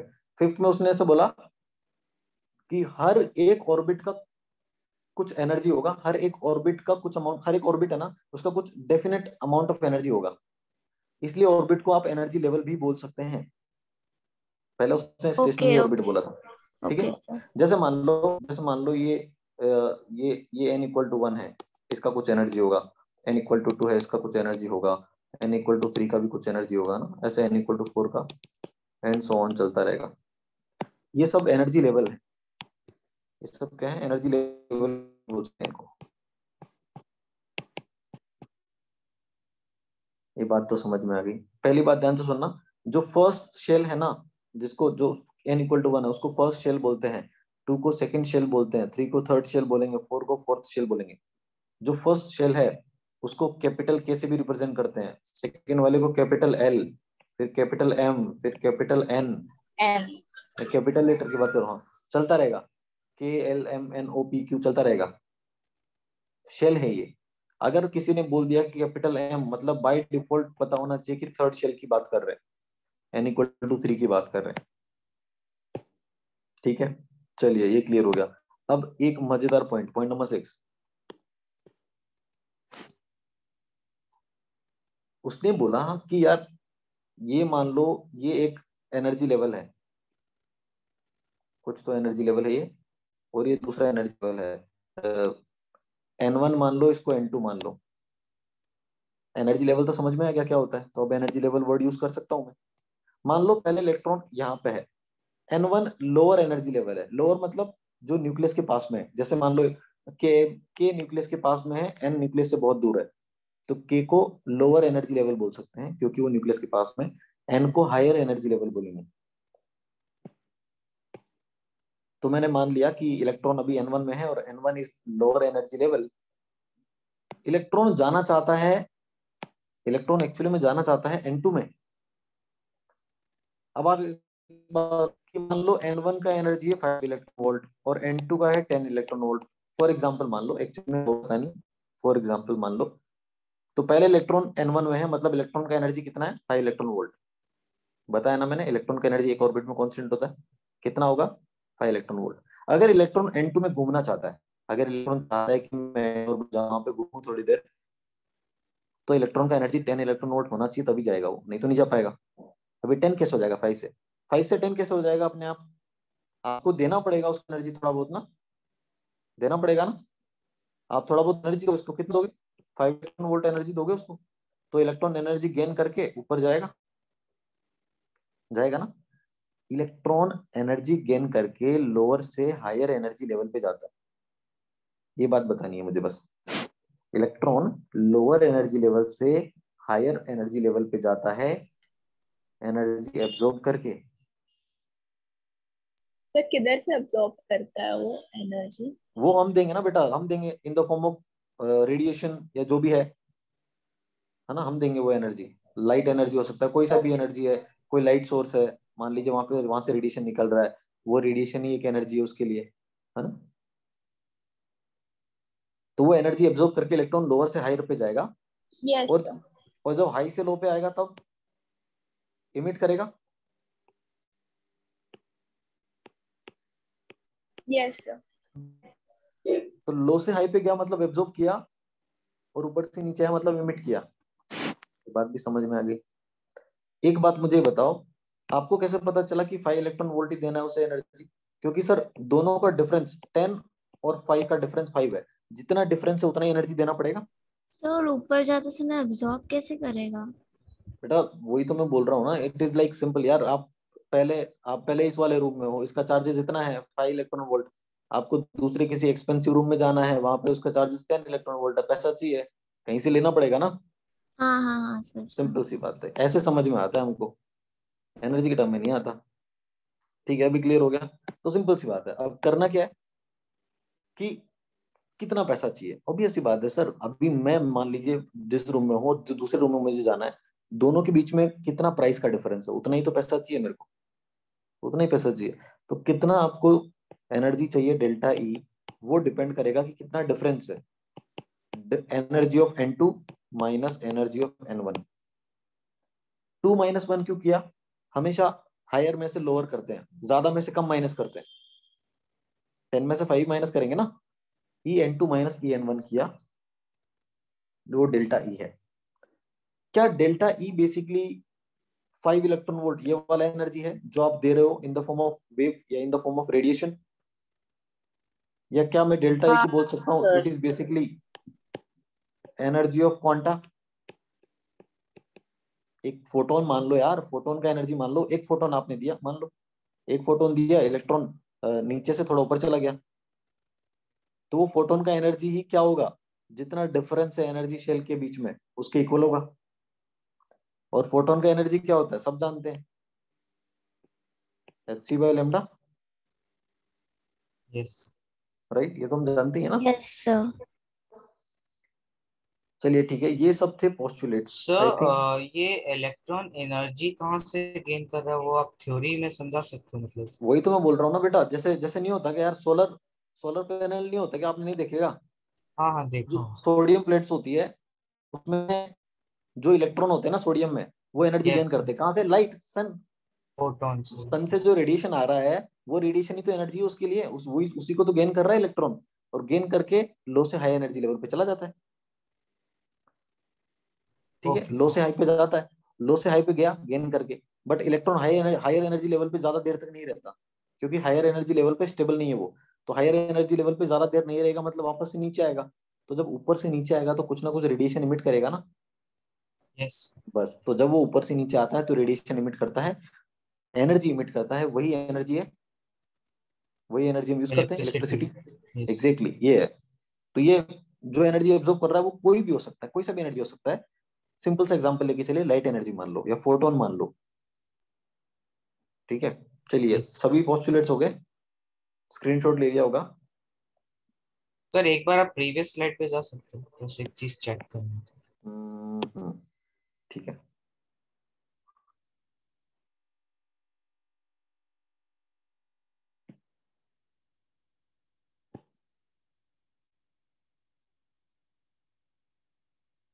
Sir energy of N orbit हमेशा कांस्टेंट रहेगा? बिल्कुल बिल्कुल। ऑर्बिट या इलेक्ट्रॉन बोल देना। देख, जैसे होता है ना, एक रूम का प्राइस फिक्स है बेटा, अगर तू तो मतलब मैं, एक पर्टिकुलर एटम के लिए हाँ कांस्टेंट रहेगा ना हाँ वो? मैं वही बोल रहा हूँ, मैं वही बोल रहा हूँ, हाँ ऑफ कोर्स यार बेटा, हर एक बिल्डिंग में डिपेंड्स ना कौन से होटल में जा रहे हो, डिपेंड करेगा, हर एक का डिफरेंट है। मैं ये बोल रहा हूँ हर एक रूम का प्राइस फिक्स है, मुझे अगर उस रूम में जाना है तो उसका प्राइस पे करना पड़ेगा। अगर मैं उस रूम में हूँ इसका मतलब मेरा एनर्जी कितना है, जितना उस रूम का प्राइस है, सिंपल। ओके इलेक्ट्रॉन जो है वो हर एक एटम में हो, हर एक atom is like a hotel, ठीक है। अब हर एक एटम में इलेक्ट्रॉन किसी भी शेल में होगा तो उस शेल में उसे घूमने के लिए उतना पैसा देना पड़ेगा जितना उसका प्राइस है। और अगर एक बार इलेक्ट्रॉन किसी शेल में चला गया तो आप ये बोल देंगे कि इलेक्ट्रॉन का एनर्जी उतना है जितना उस ऑर्बिट का प्राइस है या उस ऑर्बिट का एनर्जी है। ओके ठीक है, यस तो ओके। ठीक है, अभी ये डिस्कशन यहाँ पे क्लियर हो गया तुम लोग को। अब हम पढ़ते हैं कि ये जो 6 पोस्टुलेट पढ़े थे इसका एप्लीकेशन क्या है। तो इसके एप्लीकेशन के लिए सबसे पहले पहले मैं लिख देता हूँ application of Bohr model.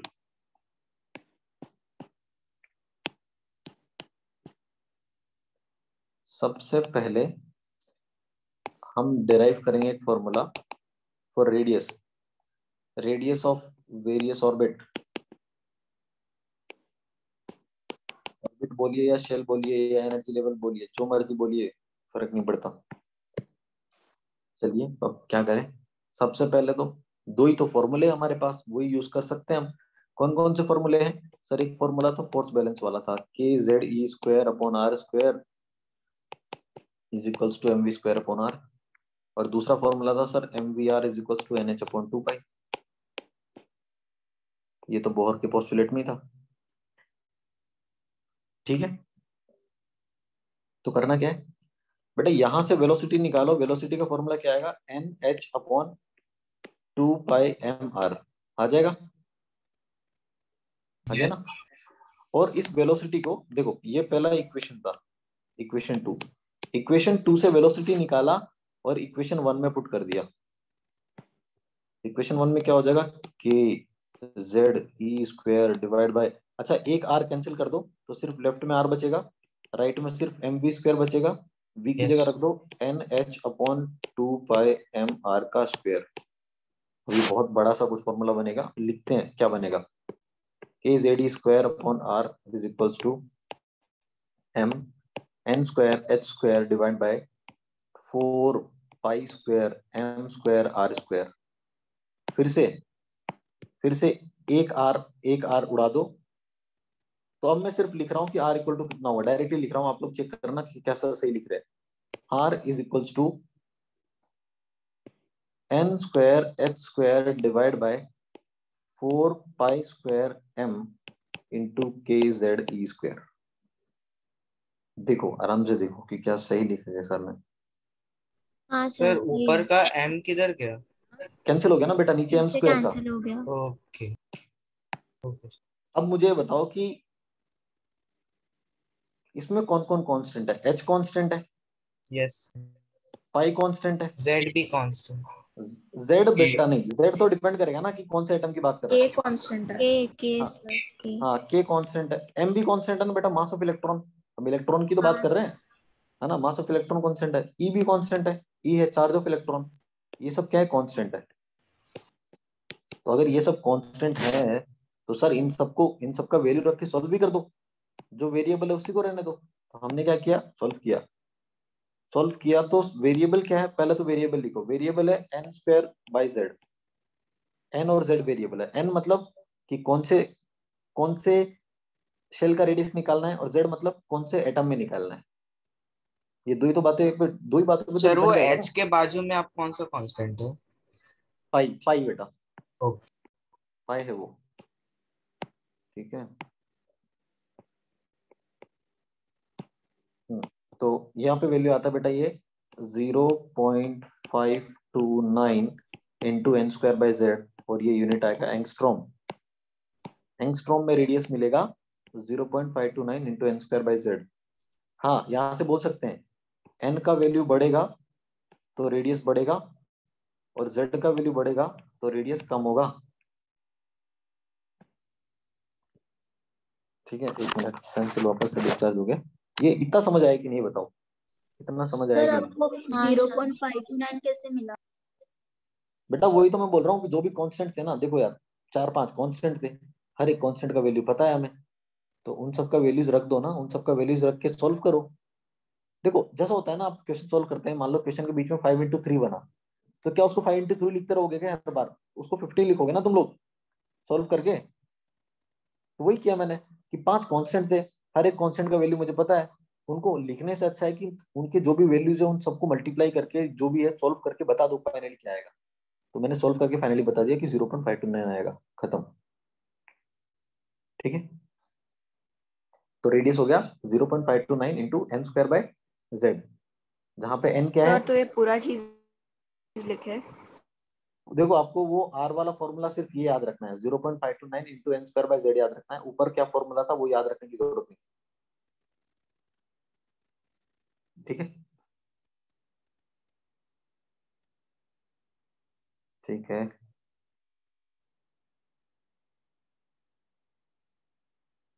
Yes sir. ठीक है, ओके।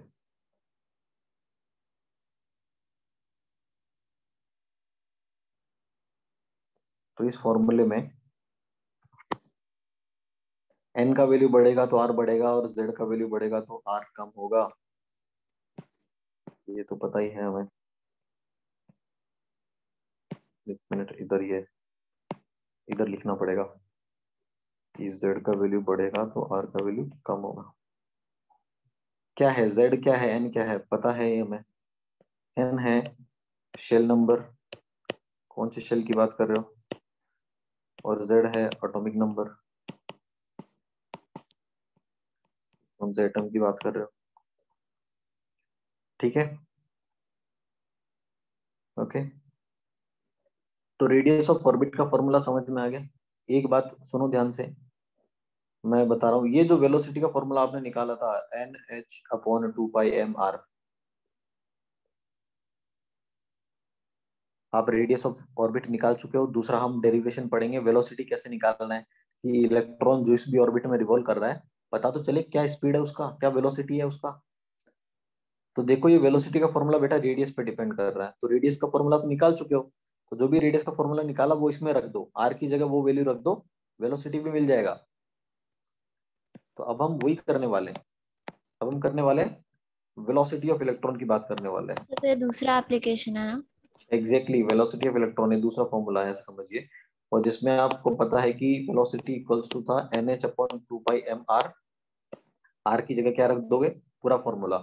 आर का फॉर्मूला था n²h² divide by 4π² m into K Z E square, इतना कुछ था, बहुत बड़ा सा फॉर्मूला था। कोई फर्क नहीं पड़ता, तो हम इसको सोल्व 0.529 क्यों नहीं रख सकते? बेटा 0.529 वो सब कांस्टेंट रखने के बाद में आया था ना, इधर ऑलरेडी कुछ कांस्टेंट है तो देख लेंगे क्या क्या अच्छा चीजें ओके ओके यस। मल्टीप्लाई कर लेंगे, बाद में जो बचेगा फिर कांस्टेंट रखेंगे। तो बेटा अब ये क्या हो गया, अब ये हो गया, सॉल्व करो इसे थोड़ा सा, मैं लिख रहा हूं आप मुझे बता देना कि क्या सर सही लिख रहे हैं क्या, देख लेना। 2 हो गया 2 pi K Z E square, ठीक है, 2 pi K Z E square divide by N H, देख लो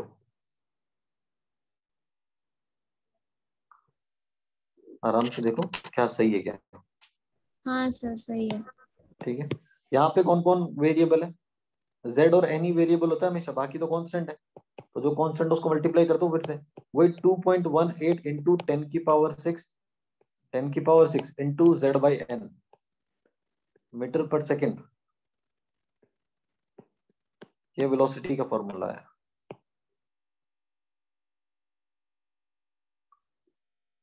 ये वेलोसिटी का फॉर्मूला आ गया,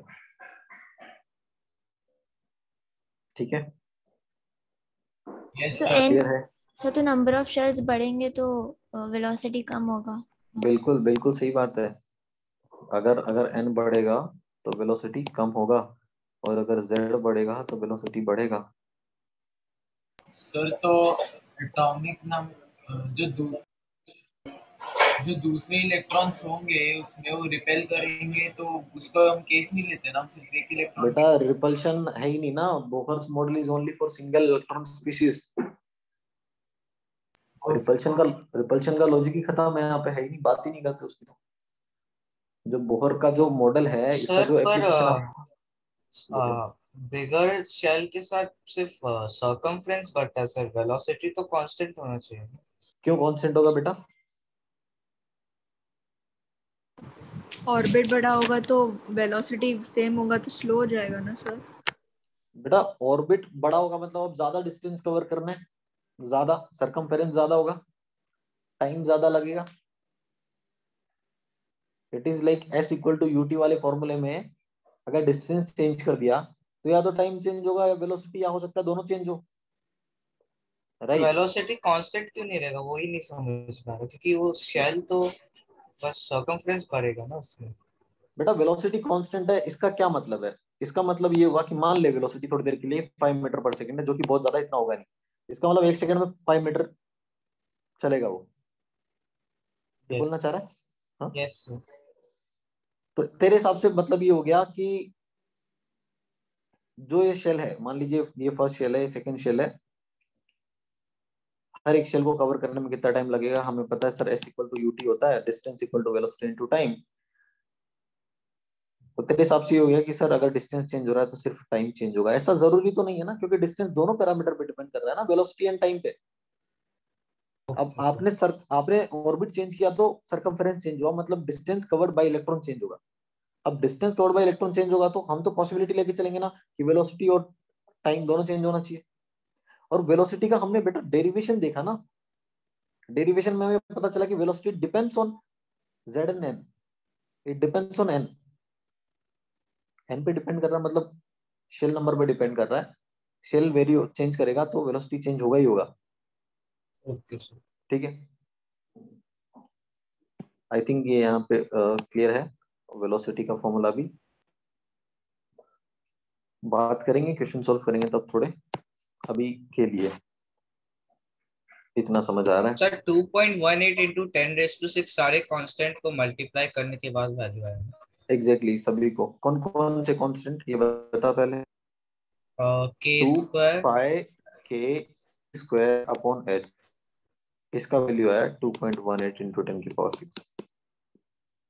ओके सर। ठीक है, जेड और एन बच गया। चलो ठीक है, अब एनर्जी ऑफ इलेक्ट्रॉन की बात करते हैं, 3 फॉर्मूले डिराइव करते हैं। एनर्जी ऑफ इलेक्ट्रॉन, मान लो थोड़ी देर के लिए total energy TE, total energy क्या होता है हमें पता है, total energy sir kinetic energy plus potential energy होता है, kinetic energy plus potential energy होता है।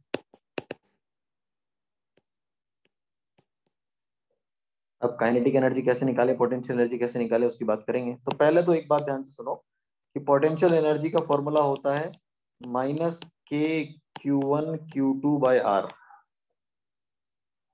तो क्या हो जाएगा ये माइनस के Q1 हो गया जेड ई और Q2 होगा ई, तो ये बन गया minus K Z E square upon R बन गया। डायरेक्टली लिख सकता हूँ, minus K Z E square upon R बन गया पोटेंशियल एनर्जी। सर ये तो वही है ना कूलम्बिक फोर्स? नहीं बेटा, नीचे आर स्क्वायर होता है उसमें। अच्छा ओके ओके। हाँ, तो ये पोटेंशियल एनर्जी हो गया। पोटेंशियल एनर्जी का फॉर्मूला पता चल गया, चलो स्क्रीनशॉट लो। टोटल एनर्जी का सॉरी काइनेटिक एनर्जी का फॉर्मूला निकालेंगे अब। सर यहाँ पे ये पोटेंशियल एनर्जी कैसे निकाला आपने? बेटे फॉर्मूला है इसका, जैसे कूलम्बिक फोर्स का कोई फॉर्मूला किसी टीचर ने बताया होगा ना आपको, तभी तो याद रखा आपने। एग्जैक्टली वैसी। जैसे आप लोग ये जानते हो ना यार सर एनर्जी। आपने total energy minus kinetic energy क्या है ना सर? नहीं नहीं नहीं, मेरी बात सुनो, एक मिनट थोड़ा रुको। आप ये जानते हो energy equal to force into displacement होता है? यस यस सर, वो जानते हैं। आप ये जानते हो कि डी यू, क्या ये पढ़ा होगा आप लोगों ने? शायद नहीं पढ़ा, कोई दिक्कत नहीं है। D U is equal to F into D R होता है। छोटा सा energy is equal to force into displacement. तो जब फोर्स आप निकालते हैं तो सॉरी जब आप एनर्जी निकालते हैं तो फोर्स को क्या करते हैं, आर के रिस्पेक्ट में उसको इंटीग्रेट करते हैं। तो ये जो मैंने फॉर्मूला निकाला ना माइनस के Q1 Q2 अपॉन आर, ये इंटीग्रेशन से आया है। इंटीग्रेशन पढ़ा नहीं पढ़ा आई डोंट नो, बट वो ऐसे आया। बट मैंने डायरेक्टली लिख दिया, आप डायरेक्टली याद रख लो, कोई दिक्कत नहीं है। जब इंटीग्रेशन पढ़ लोगे तब समझ में आ एनर्जी जाएगा। में हाफ mv स्क्वायर ले सकते हैं क्या? हाँ वही लेंगे बेटा, काइनेटिक एनर्जी वही है, मैं लिख देता हूँ ना। काइनेटिक एनर्जी क्या होता है, हाफ mv स्क्वायर, ठीक है। बट बेटा इसको हम अलग फॉर्म में भी लिख सकते हैं, क्यों? आपको फोर्स बैलेंस पता है ना, mv square upon R equal to kzd square, ये याद है ना। एक आर कैंसिल हो गया तो mv स्क्वायर का वैल्यू कितना आया, kzd स्क्वायर अपॉन आर आया, अपॉन 2 कर दो। हाँ अपॉन 2 कर दो तो हाफ mv स्क्वायर का वैल्यू कितना आ गया, kzd स्क्वायर अपॉन 2r। मतलब ये काइनेटिक एनर्जी तो आ गया। सर आर तो कैंसिल हो गया था ना, तो 2 होगा ना सिर्फ। वो आर, हाँ बेटा होगा ना, एक तरफ आर है एक तरफ आर स्क्वायर है। अच्छा ओके, है ना सर? ये नीचे क्या क्या आपने मेरे को समझा नहीं। हाँ वही सर पूछ रहा हूँ। mv square upon R is equal to K Z square upon, अच्छा आर स्क्वायर है। हाँ सर समझा यार, समझा सर, वो क्लियर दिख नहीं रहा था, क्लियर दिख नहीं रहा। mv square equal to K Z E square upon R आ गया। क्या दोनों साइड 2 से डिवाइड कर सकते हैं? परमिशन है? किया? क्यों किया ऐसा? क्योंकि half mv square kinetic energy होता है इसलिए किया। तो काइनेटिक एनर्जी क्या आ गया, काइनेटिक एनर्जी आ गया के Z E square upon 2r। तो अब बताओ टोटल एनर्जी का फॉर्मूला क्या काइनेटिक प्लस पोटेंशियल होगा? सही बात है। क्या पोटेंशियल एनर्जी कितना है, सॉरी काइनेटिक एनर्जी कितना है, के Z E square upon 2r।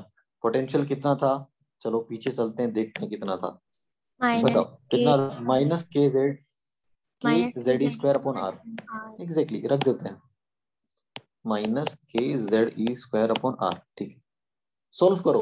क्या इसको सोल्व करने पे -1/2 K Z E square upon R आएगा? देख लो आराम से टेक योर टाइम और बताओ। हाँ सर आ रहा है। Yes sir. Yes sir. ठीक है, तो ये आ रहा है हमें।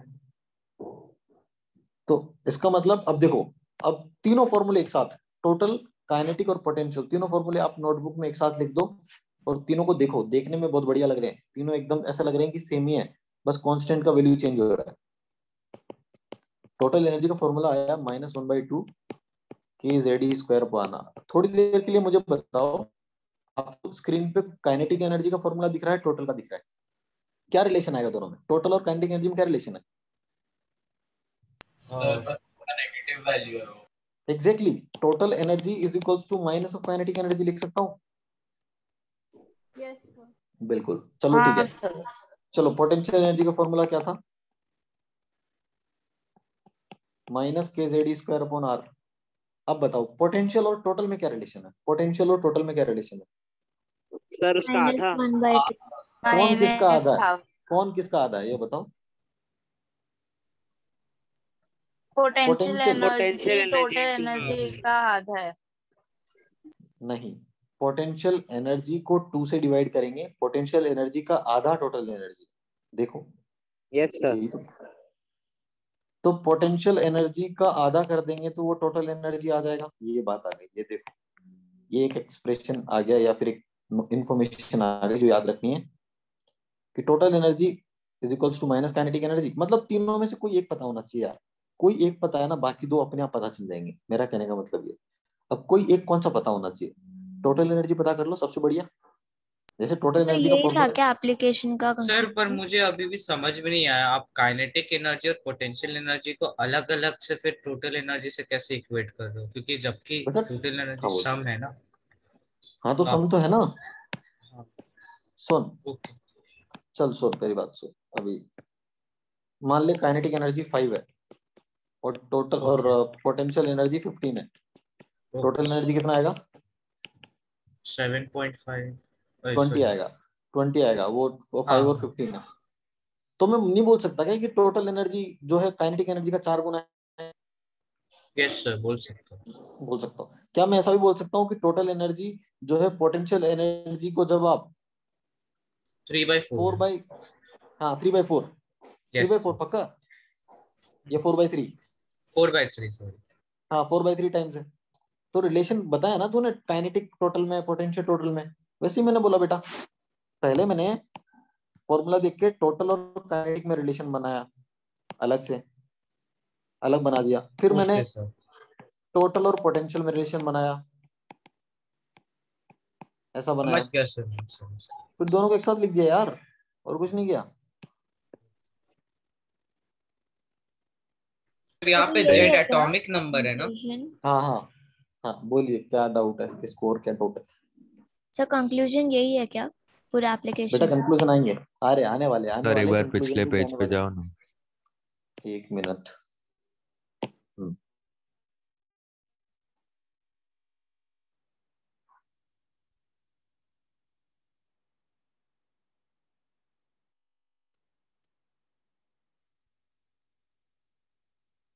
ठीक है यस सर।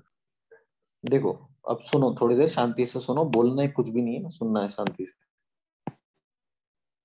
जो फॉर्मूला का उसमें क्या है? आर आ रहा है। आर आर का वैल्यू जानते हैं तुम लोग? हाँ, आर का डेरिवेशन कर चुके हैं, वो रख दो यहाँ पे। वो रख दोगे तो टोटल एनर्जी का कुछ वैल्यू मिलेगा। मैं डायरेक्टली लिख रहा हूँ टोटल एनर्जी का फॉर्मूला क्या आएगा। टोटल एनर्जी का फॉर्मूला आएगा -2, आप लोग खुद सॉल्व करके देख लेंगे। -2 π² m k² z² e⁴ divide by n। Sir बाकी सब कांस्टेंट है, h और सॉरी z और n ही वेरिएबल रहता है। तो टोटल एनर्जी का फॉर्मूला बेटा, बाकी सब कांस्टेंट। कौन का सॉल्व किया, निकाला, पता -13.6 आता है। सर आपकी आवाज ब्रेक आ रही है। एक बार मैं फिर से बोल रहा हूँ, टोटल एनर्जी का फॉर्मूला आर पे डिपेंड कर रहा है। आर का फॉर्मूला डिराइव कर चुके हैं, यहाँ पे रखेंगे। टोटल एनर्जी का फॉर्मूला निकालेंगे, आप लोग निकालेंगे, मैं डायरेक्टली लिख चुका हूँ क्या आने वाला है। फिर मैंने बोला कि टोटल एनर्जी के फॉर्मूले में भी वेरिएबल है z और n, कांस्टेंट है। तो जो भी वेरिएबल है वो है माइनस, जो भी कांस्टेंट था उसको मल्टीप्लाई किया, पता चला -13.6 आ रहा है, इंटू z²/n²। ये n² इधर लिखना पड़ेगा, z²/n² हो गया। ठीक है यार, इसका यूनिट क्या आएगा ये तो बताना भूल ही गया मैं। z²/n² यूनिट क्या आएगा? इलेक्ट्रॉन वोल्ट पर एटम।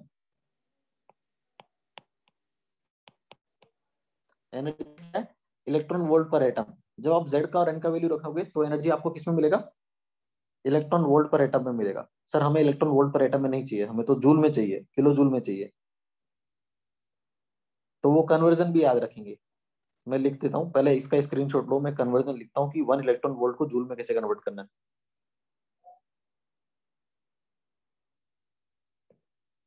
ठीक है, 1 तो 1.6 into 10 to the power minus 19 नहीं से बेटा, डिवाइड करना। नहीं, एटम है, आप यहाँ पर एटम की बात कर रहे हैं, आप कन्वर्ट करने वाले हो किलो जूल पर मोल में, तो बेटा ये आप नियरली 96.4 किलो जूल पर आपने इलेक्ट्रॉन वोल्ट किया, एटम को भी convert किया। So your voice is breaking. Sir आपकी वॉइस आपकी ब्रेक आवाज हो रही है। बहुत ब्रेक हो रही है। ठीक है, रुको, थोड़ा रुको।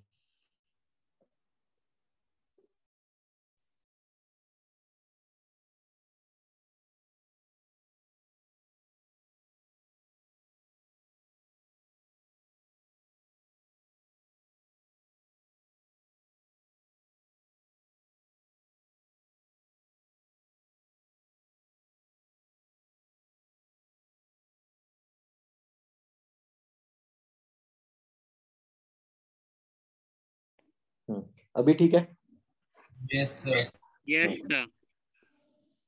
तो इलेक्ट्रॉन वोल्ट पर एटम को 96 1 इलेक्ट्रॉन वोल्ट पर atom is equal to 96.4 kilo joule per mole होता है। टोटल एनर्जी का फॉर्मूला एक बार फिर से मैं लिख देता हूँ यहाँ पे आपके सामने, -13.6 into Z square upon N square electron volt पर एटम। यहां से याद रहेगा। अब एक छोटा सा सवाल है मेरा यहाँ से, उसका जवाब देना आपको। अगर एन का वैल्यू बढ़ेगा तो टोटल एनर्जी पे क्या फर्क पड़ेगा? कम होगा। डिक्रीज होगा, कम हो जाएगा। इंक्रीज हो जाएगा। कम सर कैसे हो इंक्रीज जाएगा? होगा। माइनस साइन लगा हुआ है उसपे,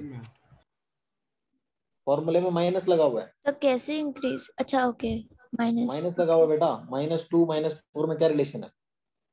-2 ज्यादा होता है ना -4 से, माइनस से मल्टीप्लाई करने से चेंज हो जाता है ना। If 2 is less than 4 then -2 greater than -4, minus से मल्टीप्लाई करने से साइन चेंज हो जाता है ना। यहाँ पे माइनस है फॉर्मूले में यार, देखो तो सही। हाँ सर समझा। ठीक है, बात तो समझ में आई, फिर बढ़िया बात है। -13.6 किधर से मिला? बेटा वो सब कांस्टेंट को हटाने पे है, जैसे पिछले स्लाइड पे अगर हम जाते हैं सर तो फिर Z को बढ़ाएंगे तो फिर टोटल एनर्जी कम होगा। करेंगे, कर रहे हैं, बात कर रहे हैं, बिल्कुल बिल्कुल कम होगा, बिल्कुल बात करेंगे उस बारे में भी। पहले एक बार डाउट क्लियर कर दें बेटा। जो भी कांस्टेंट था, देखो आप वही सवाल वही क्वेश्चन हर बार पूछ रहे हो। रेडियस में भी आपने ये पूछा कि सर रेडियस में 0.529 कहाँ से आया, वेलोसिटी में पूछा 2.18 × 10⁶ कहाँ से आया। बेटा उसका आंसर वही है यार। सर जो भी कांस्टेंट मुझे थे, ये नहीं समझा कि वो बढ़ेगा कैसे, माइनस है समथिंग मतलब अभी जो स्लाइड आपने प्रेजेंट किया था टोटल एनर्जी पर देखो यार 13। तो हाँ रुक जा थोड़ी देर रुक जा। y = 1/x है, यस ठीक है। x बढ़ेगा तो y का वैल्यू घटेगा। पक्का। x यस का वैल्यू 1 तो y का वैल्यू 1, x का वैल्यू 2 तो y का वैल्यू 1/2, x का वैल्यू यस 3 तो y का वैल्यू 1/3। मान ले माइनस लगा रहता है यहाँ पे, तो क्या आता? -1 -1/2 -1/3। अब देख x बढ़ रहा है तो y का वैल्यू क्या हो रहा है? बढ़ रहा है या कम हो रहा है? देख आराम से देख, जब एक x का सेकेंड वैल्यू से बढ़ रहा है एक तो y का वैल्यू भी बढ़ रहा है इंक्रीज सर। हो रहा है। हाँ बढ़ रहा है, करेक्ट करेक्ट। वो माइनस साइन यार, हाँ यही तो वो लॉजिक है। नेगेटिव नंबर लाइन से वो पॉजिटिव के साइड में। हाँ वही बोला मैंने, वही लिखा ऊपर। तो ये थोड़ा सा ये ऐसा लॉजिक जो है ना, खुद से सोचने का कोशिश किया करो ना। हर एक पॉइंट है ना इतना डिटेल में पीछे जाके नहीं बताया जा सकता हर बार। थोड़ा हम सोचने की आदत डालेंगे ना तो अच्छा रहेगा। ठीक ओके है, सर, थैंक चलिए यू ये सर। क्लियर हो गया। हाँ एक और है, मतलब जनरली तो 3 ही डेरिवेशन है, radius, velocity and total energy. But हम क्या है, क्वेश्चन सॉल्व करने के लिए एक और पैरामीटर की बात करते हैं, जो कि टाइम पीरियड, कैपिटल टी से रिप्रेजेंट करते हैं। यार जानते हो ना S = UT होता है। एक सरकमफेरेंस, सरकमफेरेंस क्या होता है? 2πr, velocity into time. तो टाइम कितना हो गया बेटा? 2πr/v। तो टाइम निकालना है तो r और v, r का फॉर्मूला और v का फॉर्मूला रख दो। चलो यार हमें इतना सब तो मेहनत नहीं करना, हमें तो इतना पता होना चाहिए कि फ्रीक्वेंसी किस पे डिपेंड करता है। ये बताओ, बोल सकता हूँ कि time period is directly proportional to R by V. आप जानते हो ना कि radius is directly proportional to N square by Z and velocity is directly proportional to Z by N. तो time period is directly proportional to आ गया N cube upon Z square. बस इतना ध्यान रखो कि टाइम पीरियड एन क्यूब और Z square के प्रोपोर्शनल है। और क्योंकि हम जानते हैं कि time period is equals to one upon frequency, F यहाँ पे फ्रीक्वेंसी है मान लो, तो frequency is directly proportional to आ जाएगा Z square upon N cube. ठीक है सर, ये S is equal to UT क्या है? बेटा, distance equal to velocity into time, 10th standard. Yes sir, yes sir. हाँ, ऐसे समझ में आता है हमको ना। कोई कुछ नया पॉइंट नहीं लिखा है, या कुछ नया लिखूंगा तो बताऊंगा। सब पता था हमें ऑलरेडी, वो लिखा मैंने।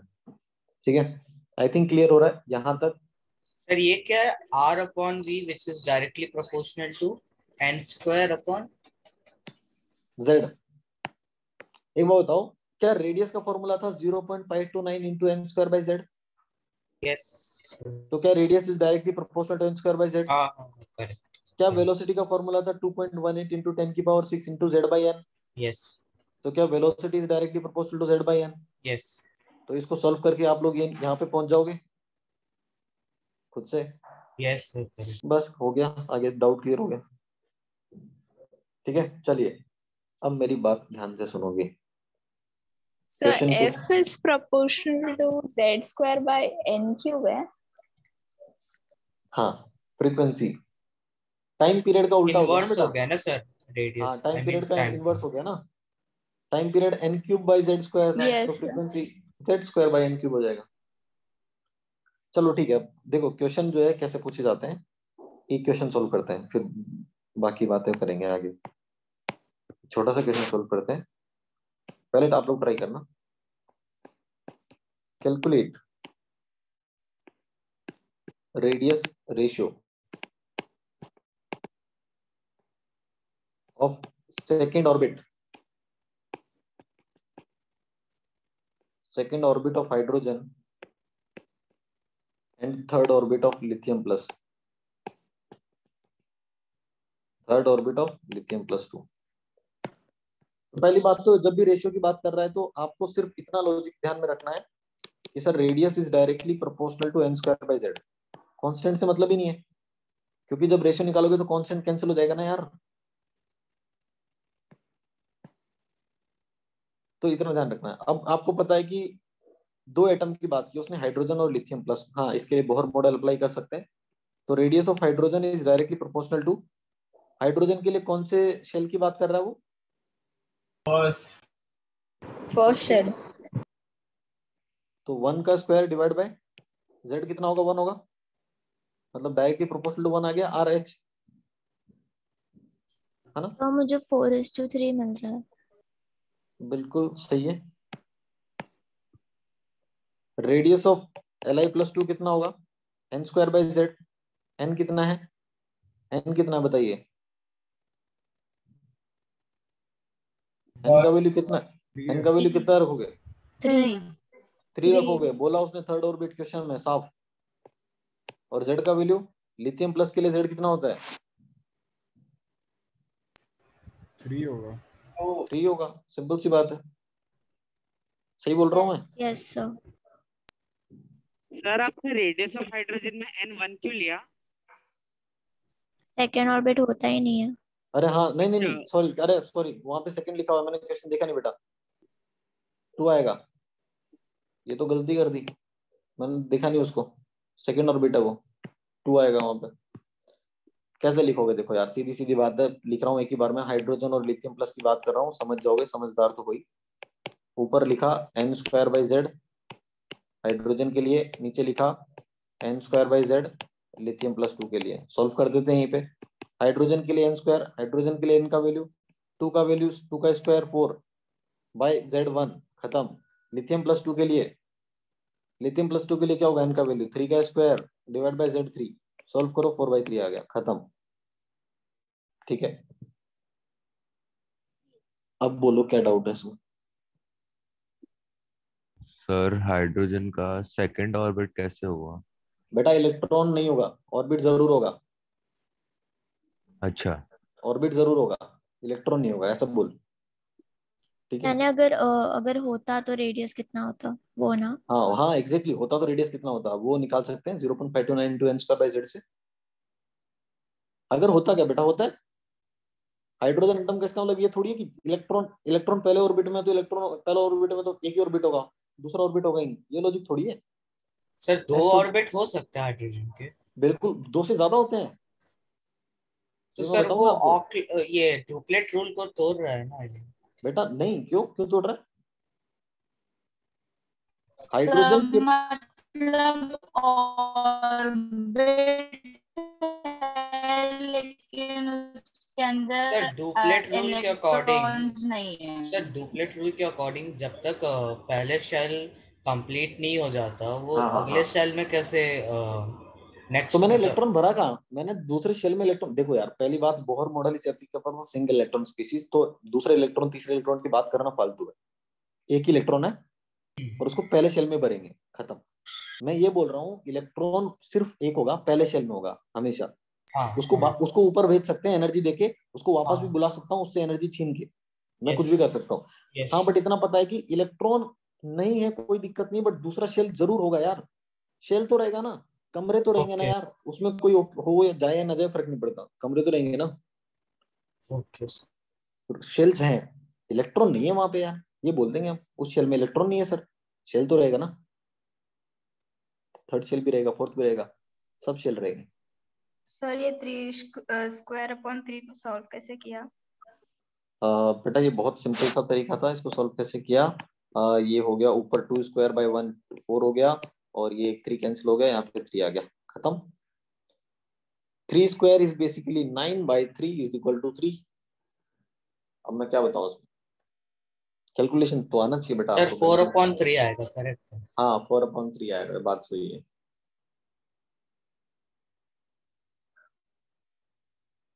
और कुछ पूछना है तो पूछ लो, अभी पहले ही पूछ लो। तो इससे ये कंक्लूड कर सकते हैं कि एटम्स में बहुत सारे शेल्स होते हैं पर इलेक्ट्रॉन्स वो according to the atomic number वो एग्जैक्टली अगर इलेक्ट्रॉन उतने होंगे जितने, अगर न्यूट्रल है एटॉमिक। तो जितना जितना एटॉमिक नंबर होगा, शेल बहुत सारे होंगे। ओके सर, अच्छा यहाँ पे चलो सिर्फ इससे शेल का ये पूछा है। एग्जैक्टली अब मैं एक और बात पूछ रहा हूँ, जैसे हाइड्रोजन एटम है, अब आपने बोला कि सर हाइड्रोजन में भी बहुत सारे शेल होंगे, और लिथियम ले लिया, लिथियम+2 ले लिया, उसमें भी बहुत सारे शेल है, तो सर पता कैसे चलेगा कौन सा एटम का साइज ज्यादा है कौन सा कम है? एक बात मुझे बताओ, कौन से एटम का पहले शेल का रेडियस ज्यादा होगा, हाइड्रोजन का या लिथियम+2 का? लिथियम+2 का। पहले शेल का रेडियस ज्यादा किसका होगा, ये बताइए आप मुझे। सर हाइड्रोजन का ना? हाइड्रोजन एग्जैक्टली का ऑब्वियसली। एग्जैक्टली हाइड्रोजन का ज्यादा होगा। हाइड्रोजन का पहला शेल जो है ना, उसका रेडियस ज्यादा होगा लिथियम के पहले शेल से। अब आप देख लो, पहले ही शेल की बात कर रहा हूँ दोनों में, बट हाइड्रोजन का रेडियस ज्यादा है। एक बात और पूछ रहा हूँ,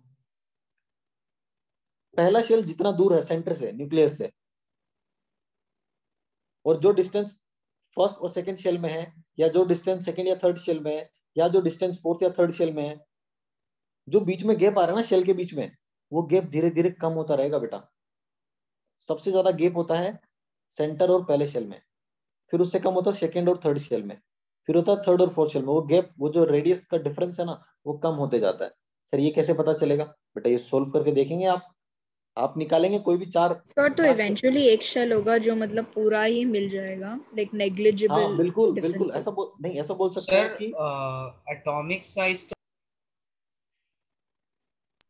हाँ एटॉमिक बोल, नंबर को भी देख देख सकते हैं ना कि उसका न्यूक्लियर चार्ज भी ज्यादा होगा तो उसका न्यूक्लियर एग्जैक्टली देख पुल सकते भी हैं वो ज्यादा तो। होगा बिल्कुल बिल्कुल ऑब्वियसली। बेटा, एटॉमिक साइज सिर्फ एक ही नहीं, बहुत सारे पैरामीटर पे डिपेंड हाँ करता है, सर उसके बारे में बात वही। नहीं करेंगे अभी। बहुत सारे पैरामीटर पे डिपेंड करता है सर अभी वो। क्वेश्चन में कभी ऐसा है कि इलेक्ट्रॉन का वो एनर्जी रेशियो पूछते हैं डिफरेंट एटम्स का? बिल्कुल पूछ सकते हैं, क्यों नहीं पूछ सकते। देख यहाँ पे रेडियस रेशियो हमने जो निकाला हम्म। ऑर्बिट का, इलेक्ट्रॉन, अब देख एनर्जी ऑफ इलेक्ट्रॉन का डेरिवेशन कर चुके हैं हम। Yes sir. तो यही क्वेश्चन मान ले ऐसा पूछ ले, कैलकुलेट एनर्जी ऑफ इलेक्ट्रॉन या calculate energy ratio of electron of second orbit of hydrogen and third orbit of Li+2। Sir ये वैलिड क्वेश्चन है क्योंकि बिल्कुल वैलिड इलेक्ट्रॉन क्वेश्चन है सेकेंड ऑर्बिट में नहीं, अच्छा बेटा, एनर्जी भेज दे के सकते हैं जा। ना, हाँ मैं बोल रहा हूँ ना, भेज सकता हूँ मैं। देख नो Correct. डाउट पहले तो रहेगा पहले वाले में। अब जब ये 6 पोस्टुलेट क्यों पढ़ा हमने कि नीचे से ऊपर जा सकता है गेन करके, तो एनर्जी तो इलेक्ट्रॉन गेन करेगा ना यार कहीं से, अगर उसको मिल रही है तो। मान ले मैंने उसको एनर्जी दी तो मैं उसको कहीं भी भेज सकता हूँ, सेकंड थर्ड फोर्थ फिफ्थ। हो सकता है मैं उसको एटम से बाहर निकाल दूं। जब एटम से बाहर, ये यही तो होता है यार, सोलर पैनल में यही होता है, इलेक्ट्रॉन एटम से बाहर निकलता है एक्चुअली में, तभी तो एनर्जी मिलेगा। इलेक्ट्रॉन एटम से बाहर, इलेक्ट्रॉन का एटम से बाहर निकलना मतलब एटम का आयोनाइजेशन हो गया। क्या ये सुना हुआ है? एटम आयोनाइजेशन टर्म सुना हुआ है? यस सर हाँ, तो इलेक्ट्रॉन का बाहर निकालना, इलेक्ट्रॉन बाहर निकालने के लिए क्या करना पड़ेगा सर? बहुत एनर्जी देना आयोनाइज पड़ेगा, करना होगा। बहुत एनर्जी देना पड़ेगा। इतना एनर्जी देना पड़ेगा कि वो इलेक्ट्रॉन उस एटम से बाहर निकल जाए। उसी को आयोनाइजेशन एनर्जी भी बोलते हैं। आएंगे हर एक टर्म पे आएंगे धीरे धीरे। इतना समझ आया कि नहीं? अब कुछ इंपॉर्टेंट पॉइंट मैं बताने वाला हूँ, सुनना ध्यान से, क्योंकि क्वेश्चन में वो वर्ड्स यूज किए जाएंगे कंफ्यूज करने के लिए। तो सुनना है पहले कि क्या बोल रहे हैं सर, है ना। मैं यहाँ पे लिख देता हूँ some important terms, important terms. Sir यानी वही है क्या, आयनाइजेशन पोटेंशियल? नहीं वो सब नहीं, उसके बारे में तो वो सब तो आईआईटी में आता है, उतना सब आप लोग को पूछा नहीं जाएगा, इसलिए उस पर डिस्कस ही नहीं करेंगे। पहले ग्राउंड स्टेट। ग्राउंड स्टेट मतलब, ग्राउंड स्टेट मतलब n=1। ग्राउंड स्टेट बोला मतलब n=1, मतलब पहले शेल की बात कर रहा है। फर्स्ट शेल, क्वेश्चन में वो बोलेगा नहीं कि फर्स्ट शेल का एनर्जी निकालो, वो घुमा के बोलेगा ग्राउंड स्टेट की एनर्जी निकालो। ग्राउंड स्टेट मतलब पहला शेल होता है सर, ठीक है। ग्राउंड स्टेट के अलावा बाकी सभी जो शेल होते हैं, चाहे second third fourth fifth six जो है, सभी को बोलते हैं एक्साइटेड स्टेट। मतलब अगर n का वैल्यू शेल नंबर 1 से ज्यादा है तो उसको क्या बोलोगे? Excited state. अब एक्साइटेड स्टेट में भी केसेस होते हैं। अगर n=2 रहा तो उसको बोलेंगे first excited state. Excited state को ES लिख रहा हूं। अगर n का वैल्यू 3 हुआ तो उसको बोलेंगे सेकंड एक्साइटेड स्टेट। अगर n का वैल्यू 4 हुआ तो उसे बोलेंगे थर्ड एक्साइटेड स्टेट। आई बात समझ में? Yes sir. तो चलो अब क्वेश्चन बताओ मुझे, सीधा मैं पूछ रहा हूँ। कैलकुलेट, आप लोग सॉल्व करोगे, energy of Li+2 in second excited state. बताओ।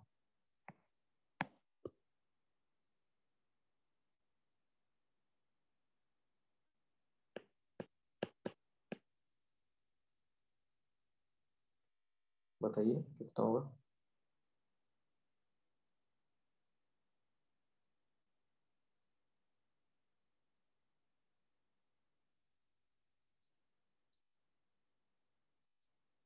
सर -13.6 इलेक्ट्रॉन वोल्ट पर एटम। सही बात है। टोटल एनर्जी का फॉर्मूला होता है हाँ सर, सेम आया। -13.6 into Z²/n² इलेक्ट्रॉन वोल्ट पर एटम। तो ठीक है सर, यूज करते हैं -13.6। Z तो मतलब 3² हो जाएगा ना? Exactly 3² second excited state is basically 3, तो 3², ये तो सॉल्व हो गया। चलिए तो -13.6 इलेक्ट्रॉन वोल्ट पर एटम आ गए। सही बात है, ये टर्म्स यूज की जाएगी कंफ्यूज करने के लिए, इसलिए मैंने बताया। ठीक है, कोई डाउट यहाँ पे? सर 1 मिनट के लिए आप बस रुकिए।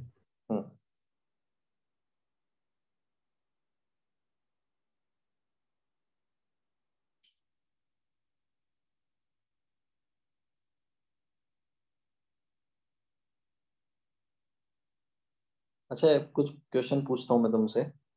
ये इंपॉर्टेंट टर्म्स के बारे में बात करेंगे, बट उससे पहले कुछ क्वेश्चन पूछ रहा हूँ। जैसे जैसे आप न्यूक्लियस से दूर जा रहे हो, न्यूक्लियस से दूर जाना मतलब R का वैल्यू इंक्रीज हो रहा है। सही बोल रहा हूँ मैं? यस सर इलेक्ट्रॉन वोल्ट पर एटम होगा ना, यूनिट? हाँ, यूनिट इलेक्ट्रॉन वोल्ट पर एटम है। इक्वेशन को साइड में रखो, मैं जो पूछ रहा हूँ 13.6 कांस्टेंट। ठीक है, जो मैं बोल रहा हूँ वो सुनो शांति से। जैसे जैसे मैं एटम से या न्यूक्लियस से दूर जा रहा हूँ, जैसे जैसे मैं न्यूक्लियस से दूर जा रहा हूँ, मतलब रेडियस बढ़ रहा है, आर का वैल्यू इंक्रीज हो रहा है। आर का वैल्यू अगर इंक्रीज हो रहा है तो काइनेटिक एनर्जी पे क्या फर्क पड़ेगा?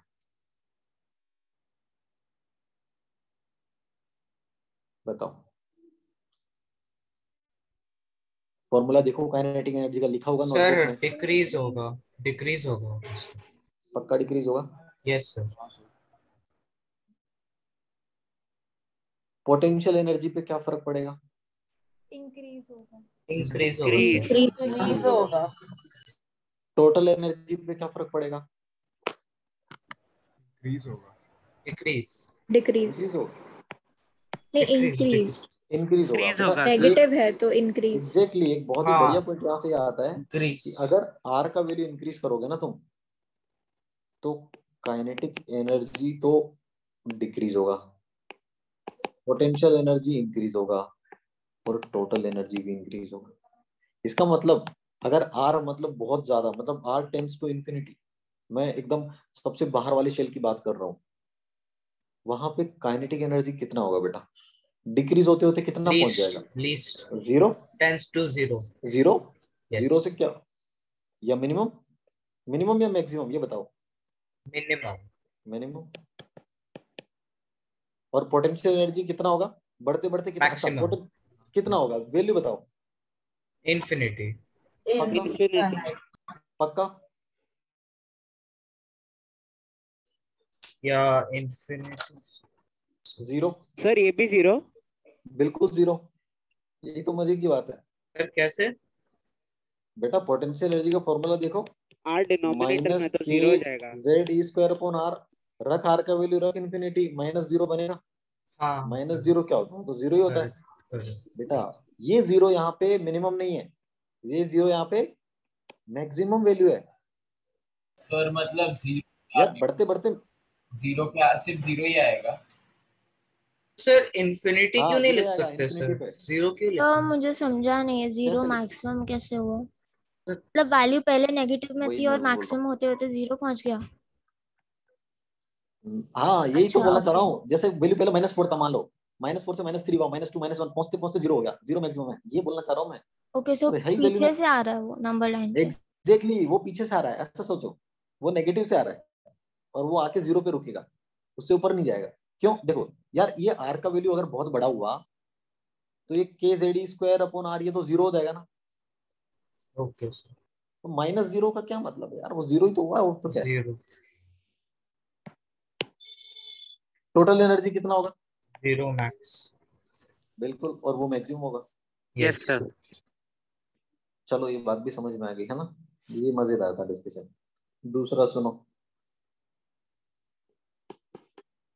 Energy difference, energy difference between two shell. चलो ये फॉर्मूला डिराइव करने से पहले एक काम करते हैं, पहले हर एक शेल का एनर्जी लिख लेते हैं। एक शेल का एनर्जी कितना होता है? N1 शेल का एनर्जी कितना होगा sir? -13.6 into Z square upon N1 square. N2 shell का एनर्जी क्या होगा? -13.6 into Z square upon N2 square. इन दोनों के बीच में डिफरेंस क्या होगा? EN2 माइनस EN1 डिफरेंस होगा। सॉल्व करेंगे आप लोग, मैं डायरेक्टली लिख रहा हूँ, -13.6 इंटू जेड स्क्वायर 1 अपॉन क्या आएगा? -13.1 upon N2 square minus 1 upon N1 square. ठीक है, लिख सकता हूँ? Yes sir. मतलब दो शेल्स के बीच में एनर्जी डिफरेंस पूछा जाए कि क्या होगा, तो वो इस फॉर्मूले से निकाल लेंगे, क्या दिक्कत है ना? एक बात जरूर ध्यान रखना, इस फॉर्मूले को थोड़ा चेंज करके मैं -13.6 को, इसको माइनस को प्लस कर देता हूँ और अंदर N1 N2 कर देता हूँ, चेंज कर देता हूँ उनको। N1 square minus N2 square, तो चलेगा ना? कोई दिक्कत तो नहीं है? नहीं सर। अब मुझे ये बताओ, N1 N2 में सर कौन N1 है कौन N2, मुझे कुछ नहीं पता, कुछ समझ नहीं आ रहा। एक बार बताओ, डिफरेंस तो पॉजिटिव ही होगा ना यार। हाँ सर। डिफरेंस तो पॉजिटिव होगा। पॉजिटिव होगा मतलब ये वाला वैल्यू ज्यादा होगा। ये वाला वैल्यू ज्यादा कब होगा? जब n1 का वैल्यू कम होगा। मतलब n1 है लोअर एनर्जी लेवल। एक मिनट, दूसरा कलर यूज करना पड़ेगा। n1 होगा छोटा वैल्यू, हाँ सर समझ गया। लोअर एनर्जी लेवल, और n2 हायर एनर्जी लेवल होगा। ठीक है, बाकी बातें नेक्स्ट क्लास में करेंगे। आई थिंक यहाँ सर तक क्लियर है। सर ये -13.6 का माइनस साइन आपने क्या किया? माइनस साइन हटा के, जैसे ऐसा था बेटा, माइनस माइनस -2x कट गया। - y है मान ले, तो 2 को किया माइनस, अंदर मल्टीप्लाई कर दिया, y - x कर दिया। ओके सर, समझ गया। वो किया था। ओके तो मैथमेटिक्स बताना पड़ता है तुम लोग को। ठीक है, सर, क्लियर है? यस। सीख जाओगे, धीरे धीरे सीख जाओगे, अभी सिर्फ स्टार्टिंग। ठीक है, थैंक यू सर। क्लियर है? ओके, चलिए बाय।